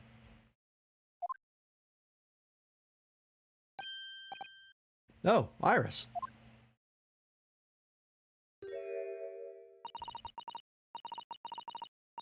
Yeah, they vary in length depending on, like, which game it is. But typically the final case is the longest in the series. 24 hours might be an exaggeration, but, like, if I had to guess, I'm, like, less than halfway. Like, this is probably going to take me another 2 streams minimum. Probably 3. So we'll probably be finished this Friday next week. That's my guess. I don't know for sure. This game has played, like as far as the format of the game goes, this game has played it pretty fast and loose. So they might be breaking that trend. I don't know. But we'll see. A telegram came, but all it says was, wait at home. Oh yes, we asked one of the policemen to have it sent. It was simply impossible to come back. When I woke up, I was all alone. Hurley and Ginny were gone. Everyone was gone. What happened, Bruno? Poor Iris, she's trembling. She's obviously trying very hard not to let herself get too worried. I'll explain everything that I know. Something awful has happened, hasn't it? Yes, I'm afraid so. Oh boy. I'm sorry to have to tell you this, Iris, but Mr. Windibank is dead. He was shot. We discovered it in the early hours of the morning. Oh, yes, I had a feeling. You did? Well, I saw all of those police carriages pulling up outside his shop, so I knew something must have happened there. When we entered Windibank's in the small hours, we disturbed a gang of 2 thugs. They ran out onto the street and I chased after them, but they got away. So it was one of them who shot old Mr. Windibank, I suppose? I don't know, but that's not what the police believe at the moment. Oh, why not? They've arrested someone else as their prime suspect, you see. Gina. Jeannie? But why? Well, the thing is... No, Jeannie wouldn't do something like that. I know. None of us think she did it. And why have they arrested her? I'm sorry. There was nothing I could do.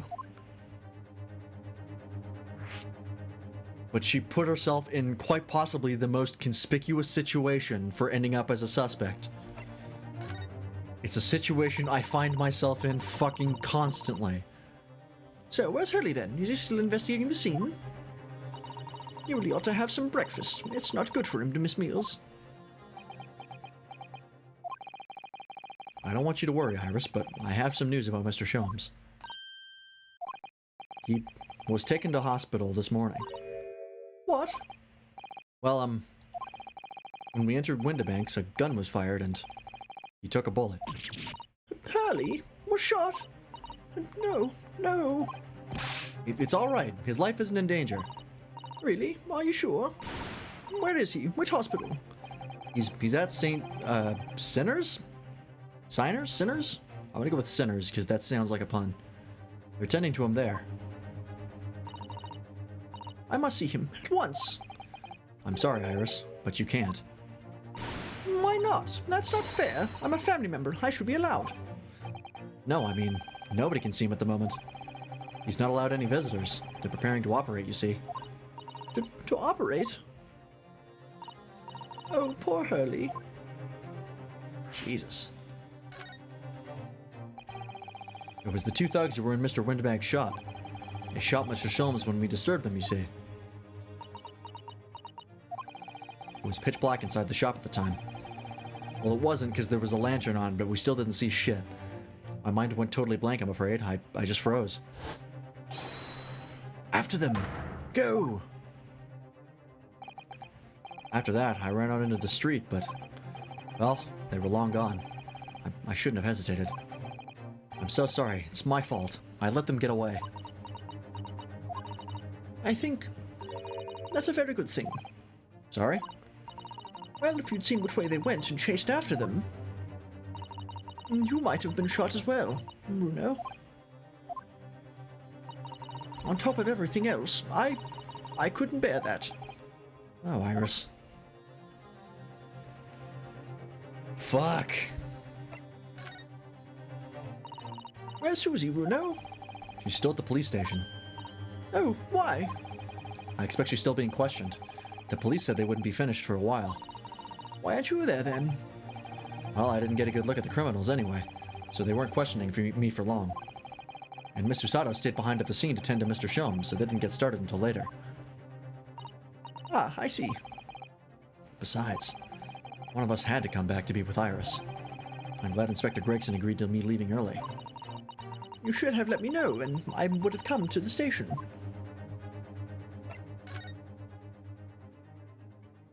I don't understand why they arrested Ginny. It's not fair. She is a good kid. I feel bad for everything that has happened to her. What about the two thugs that were at the scene? Why aren't they the prime suspects? After all, they shot Hurley dead, didn't they? No, I mean, Mr. Shums isn't dead, Iris. This is all so horrible. The thing is, Mr. Winterbank was found on the floor in the storeroom where he keeps all the deposited articles. The storeroom door was locked from the inside. I see. But he wasn't alone in there. Gina was found next to him on the floor as well. Oh no. And according to the detectives who investigated afterwards... Don't tell me. There was no one else in the room. Yes, exactly. How did you know? It's the only explanation. Yes, the only explanation indeed. What do you mean by that, Bruno? Well... What can I say? I'm damned if I agree and damned if I don't.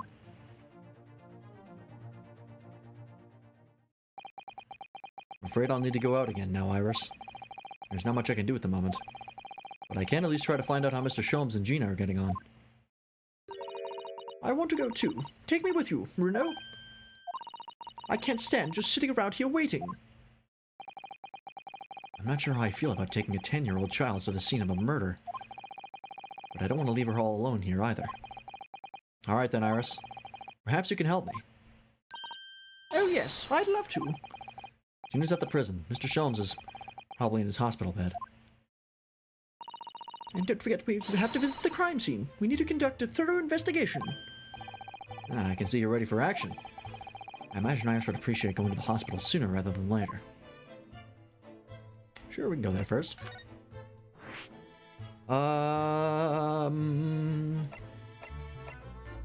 There it is. Go talk to Sholmes. Gotta make sure the dumb bastard's okay. 16th of April, St. Sinners Hospital, Ward 3. Wow, this place looks great. Wanna put up the plaster again? Hurley! Oh. He's not here. Oh, that's strange. The nurse definitely said he was in the bed by the window, didn't she? Oh, I know what's probably happened. Hurley was being a big baby, and the bullet wound wasn't that bad after all, so he's been sent home. I'm not so sure about that. Baby or not. There's no question that it was a fairly serious injury that Mr. Sholmes suffered, despite losing absolutely no blood. Oh. This is a cop. Hello, what have we here? This ward's off limits, no visiting. So what are you doing in here, eh? Well, I'll have you know, we're Hurley's next of kin. Yeah? Oh, well, begging your pardon then, ma'am. Sir?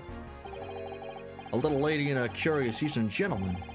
We're mystery solvers and mysterious family, eh? That's how you see us? Sure. Where is he, Constable? Where's Hurley?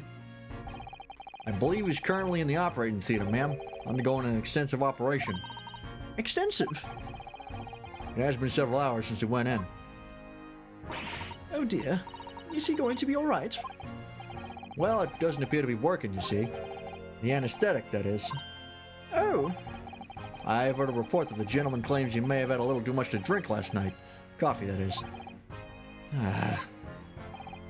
Anyway, I think it would be fair to assume that it won't be back here for several hours yet. I see. Thank you, Constable. Perhaps we should leave and come back later. oh, poor Hurley. Hurley? Like Gina. What the fuck happened? Cell 13. Ah, lucky number 13. Excellent. Hey, Gina, did you kill Windabank? Hello, Gina. They let you keep that, huh? Okay, alright, you don't have to... You can relax. You can just relax. Okay. Everything broke down. It's only a matter of time before my accent breaks down. Oh, we stood the grenade launcher Hurley and I made. I wish you wouldn't point it at me all the time, though. What are you here for? Ginny? I have a feeling it's because of us that you've ended up in trouble. So we were thinking that we might be able to help you. But you can't. Sorry? You heard? Get lost. Don't be like that, Ginny. I know you didn't do it. You'd never shoot someone. I just know you wouldn't. You think you know me? Pull the other one. Oh. You ain't got the first idea about the likes of me. I'm a thief. I pinch people's purses when they're walking down the street. That's how I get by. And if I saw my chance, I'd sneak into a pawn shop any day of the week. Just to see what I could lay my hands on. Get it? That's the kind of person I am. Does still have her coin. They didn't seem to have confiscated fucking anything that she has.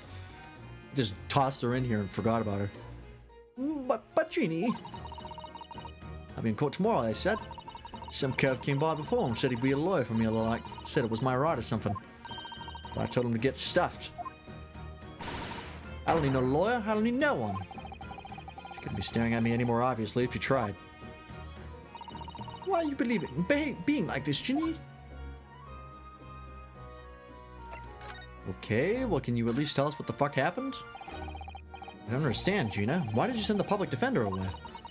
Want me to sign some papers, representation papers or something like that? It's all gonna be rigged anyway. Whole trial. Well, put it on me because I'm a kid. That's what grown-ups always do. Why do you think that? Because that's how it's always been for me growing up in this back slums, me whole life. You do what the grown-ups tell you, it'll get your mates dragged off by the coppers, or worse. I've had it happen to me before and all, and sold out nearly snaffled down the back of it. You can't trust no one, that's the point. As soon as you do, you're gone to grass, dead. Gina, listen. If you like, in tomorrow's trial, I could forget it. Ginny, don't you trust Runo? Nah, I don't. Look, I'll ask you nicely now. Just leave me alone. Okay. Will you tell us what happened, Gina? Last night, at the pawnbrokers. There's nothing to tell. I figured it'd pay me, so I broke into the place and started going through the storeroom. The other bloke walked in on me, and you know the rest. But why, Ginny? Why would you do that? Ain't it obvious? The place is full of stuff I could sell for a shilling or two. Diamond ain't easy, you know? It's a lot of work. And half the time, you don't even get nothing. That really why you broke into the place? What? Are you sure the true reason wasn't something else? Oh, give her a rest. What'd be the point anyway, eh? Nothing I could say would make a blind bit of difference. Please tell us, Ginny. We'll believe you, whatever it is. Believe me? Don't be daft. You can't believe nothing. Everyone lies all the time. And you know what? When it comes to liars, I'm the biggest of the lot. I've told some unforgivable lies, I have. What do you mean by that? What unforgivable lies? Did you lie to Iris? What did you mean before, Gina, when you said you were the biggest liar of the lot? Why don't you tell us what these unforgivable lies you've told are? Maybe we can help. Sorry. Right time. They're gonna want to question me now. Ginny, please. Oh, yeah. I want to give you this. Something to remember me by. That is adorable. Photographic print of a really adorable cat. I found it in one of the pockets of this coat. Ain't no point in me having it. I wonder what a little photograph like that was doing in a pocket of that overcoat. Anyway, don't bother coming again. Bye. Oh, Ginny. Is that a secret message, perhaps? Let us check. There's the evidence. Wow, I don't have a lot of evidence. Aha! I knew it. Look at the back of this print here. There's something written on it. 20th of February, 9 p.m. Article deposited, 1 small box. An amount paid, 10 shillings. Redemption deadline, 13th April, 9 p.m. But this photographic print is a redemption ticket. 20th February, that could be significant. It was just 2 days before the murder in the omnibus, wasn't it? A small box. That doesn't tell us much about it, does it? Bruno, if Mr. McGilded still had the ticket, then presumably he never redeemed the article. So do you think the box might still be present somewhere in the shop? Ah, yes. If it's something McGilded deposited, we need to investigate. Aha! Interesting, interesting. The plot thickens again. Okay, let's go down to on Brokery. Gotta find that shit. Oh good, the cops are here. They'll let us do what we want. 17th of April, Windibanks Pawnbrokery. A lot of cops here. I have to sneeze.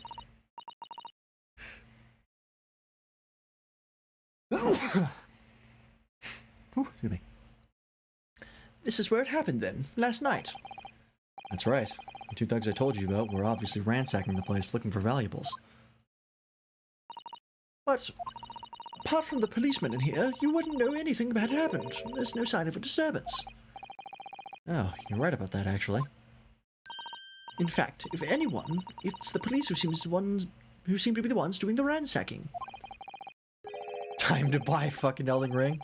Did you finally get worn down? Did they finally wear you down? Just the world in general? I thought about getting Elden Ring myself. It looks really good. I just don't want to... I want it to go on sale, and also I don't know if I can, like, afford it. Because, like... Even if it's on sale, don't have a lot of money. Also, I don't know if it'll run on my computer, because I heard it had PC problems, I believe. Something like that. Why do I have a ping in general chat? Oh, hell yeah! I just got word that Mission 6.3 of Lancer was a success. And apparently, everyone who is now lower than light level 3 becomes level 3 instantly. Hell yeah. That's awesome. I assume this applies to new characters as well. I think you mentioned something like that last time. Sick. All right. On the condition that you're going to stream it because you're not going to enjoy it. Hey, fair. If it's good content. A lot of issues Matthew's had with this PC. Yeah. I mean, Matt's had like PC problems in general with a lot of games that I don't struggle with. So like maybe it would work fine for me, maybe. But it's unlikely. I mean, I could buy it and then run it, and then if it doesn't work, I can just refund it. But yeah, like I'm not... It's the same problem I have with Tiny Tina's Wonderlands. Where like I don't know if it's going to run on my PC, so I'm hesitant to get it. But I think if it goes on sale in the winter sale, as far as Wonderlands, I might pick it up, and I might pick up Elden Ring as well. Just to see if they'll run. Because hopefully they do. I don't know. We'll see. I guess as far as Elden Ring is concerned, I could check to see if it runs on my computer earlier through certain channels. You know what I mean. I know what you mean. They're like a gang of organized criminals all dressed in black. Oi, I heard that. Yep, I know it. Oh, Inspector. Good morning. I suppose I ought to thank you for your vigilance last night. Got at the scene before it was disturbed, at least. Shame let the two rogues get away, mine. Yes, I'm sorry about that. I thought you'd assigned extra men to the beat around here, Gregsy. Sharing through Steam or something? I mean, that would work. The internet is a pathway to many abilities some would consider unnatural. Now look what's happened. Hurley's been injured because there weren't enough pitties on duty. There! Yep, your ladyship! No one told me you were coming! I expect you to take full responsibility for what happened to Hurley, and she has the very best medical care. No, not pirating. No, I would never do anything like pirate. That would be, that's so immoral. I would never. Of course, your ladyship, the very best doctors in the capital are tending to him as we speak. Yes, privateering. Of course. It's for the good of society.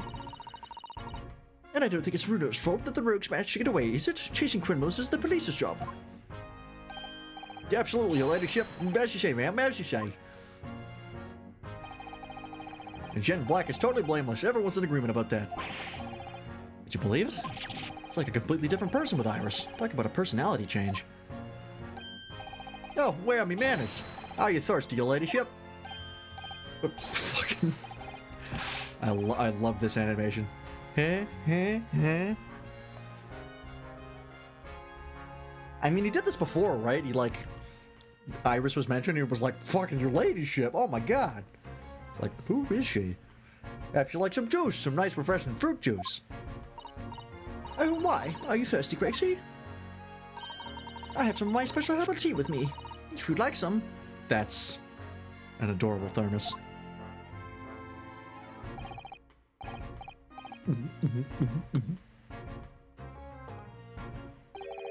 Ah, lovely. Thank you very much. Not really at the spot, your ladyship.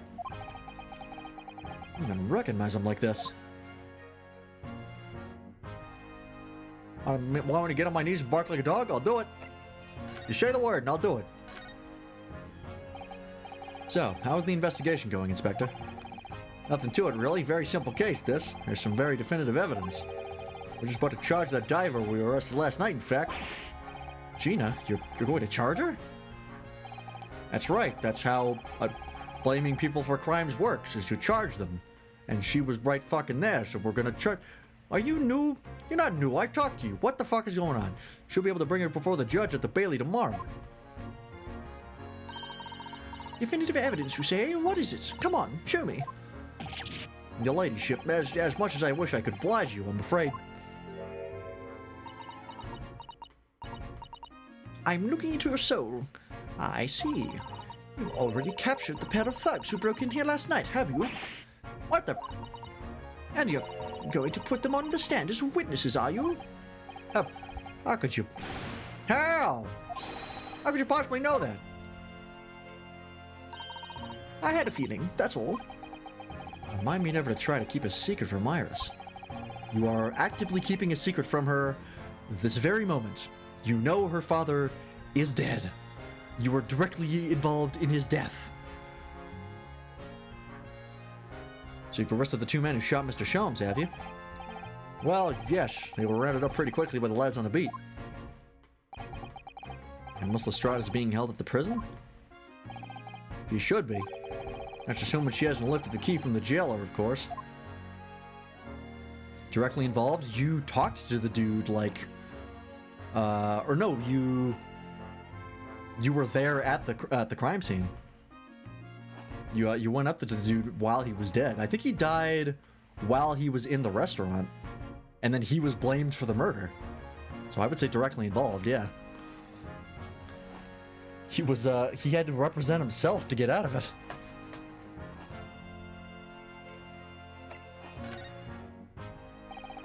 Can you tell us anything about Mr. Sholmes? What's his condition? Sorry, I'm not at liberty to divulge that information. Scotland Yard matters are strictly confidential. Well, I know he's being operated on at St. Sinners. Why can't I see him? I'm family, you know. Yeah, that was the first case, so you might have missed that. I think you said that you missed that already. That's why, him being her father is, like, so crazy. Because, like, oh, fuck, that was her father? Shit. And we still don't know why he died. The person who killed him, we don't know her motive. We never found out why she did it, which I have a feeling we're going to find out in this case. It's all coming around, baby. I'm terribly sorry, your ladyship. It's the hospital's policy. No visiting at all. Oh, The bullet must have hit an artery in his midriff. He's lost a fair bit of blood. oh no. Didn't seem too bad in the first hour or so, but a hemorrhage like that is enough to make even the one and only Sholmes pipe down. Mr. Sholmes is a human like the rest of us, you know. Well, anyway, he's having emergency surgery right now. They gotta stop that bleeding. But he will be all right, won't he? They'll be able to make him better. Of course, your ladyship. He'll be as right as rain before you know it. Really? How do you know? I like the double streak of gray that he has in his hair. That's a nice, nice character detail. Yep, how do I know? Well, because, of course... yes, because Mr. Sholmes is such a great detective, that's why. Whatever, the doctors have a better grasp of what's needed to make someone well again. Oh dear, please don't die, Hurley. I'll report to your ladyship the moment I hear he's out of the operating theater. Alright. We'll ask this final question, and then once we get control again, we'll wrap up here. Because it is 12 o'clock. This is a decent point to end off on. I couldn't help noticing, Inspector. What? Out with it, Sunshine. Well, there seems to be a marked difference between the way you talk to me and Iris. Watch the shots, Sonny. I'm a copper, and we don't go in for favoritism. But he's right. You do treat us differently. It's because of those adventures of Sherlock Sholmes stories. That's why. Oh. I crop up in them, don't I? Inspector Tobias Gregson. Oh, well yes, because you're an acquaintance of Hurley's. What did you write about the inspector, Iris? I don't remember really. It's one of Sholmes' lines. Gregson's the smartest of the Scotland Yarders. Is how he put it. Oh, did I write that? And you know what the one line did for me? Eh? Very next month my pay doubled. Doubled, I tell you. Oh, that's amazing.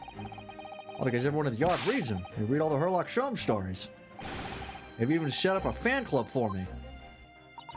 Of course, that explains everything. It was around that time that you became such a toady to me. Can you blame me? All it takes is one bad word from you and Sholmes could change his tune about me. And Gregson? No. A great detective will say.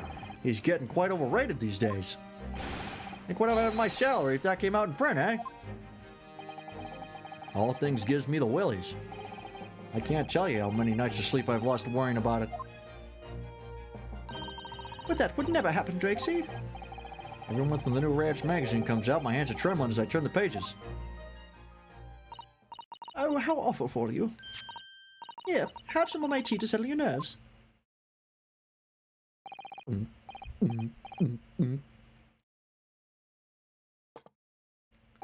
God, it's better than drugs. Lovely. Very much. That really hit the spot, your ladyship. Teetotal is a great pun. That's actually a great pun. I gotta respect that. Oh yeah, there's something I was supposed to talk to you about actually, Mr. Naruhodo. Yes, what is it? I've got an important message for you. I clean forgot about it until now. An important message? I wonder what could it be. It's a pun off the phrase teetotaler. Where a teetotaler is someone who doesn't drink any alcohol and no alcohol, no nothing, no drugs or anything like that. And then he's a toady is a person who like is a brown noser basically. And then he was drinking tea, so he's a teetoter or teetoty.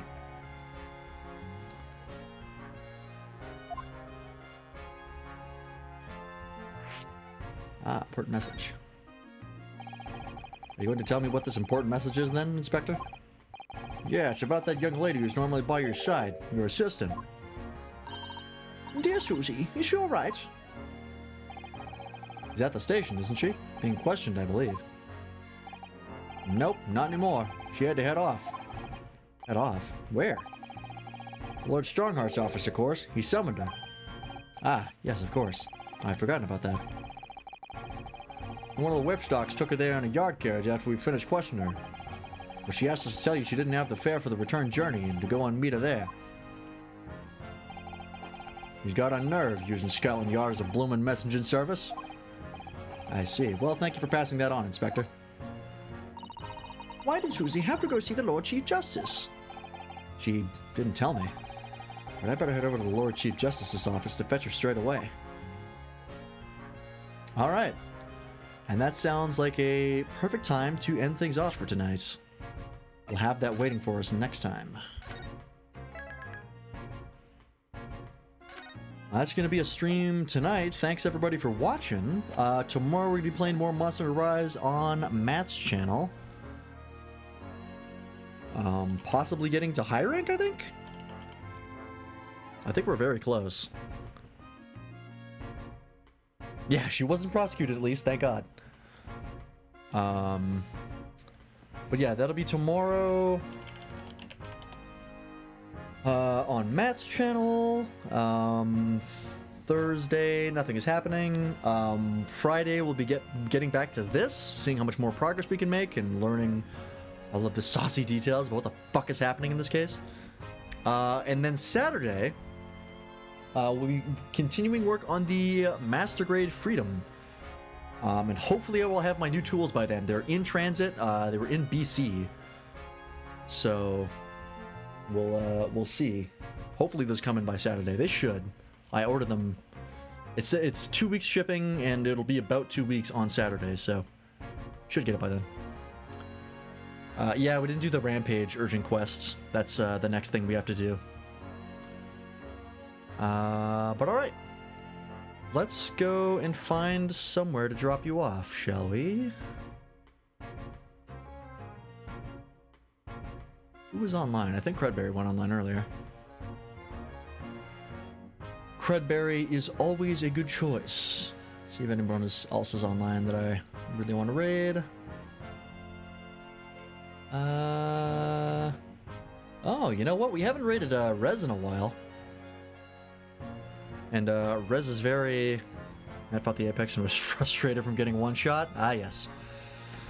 That tracks. Yeah, we're gonna raid Rez because we haven't raided Rez in a while, and it's always kind of a crapshoot whether or not he's gonna be streaming. So we take the opportunities while we can. Troll Resurrection.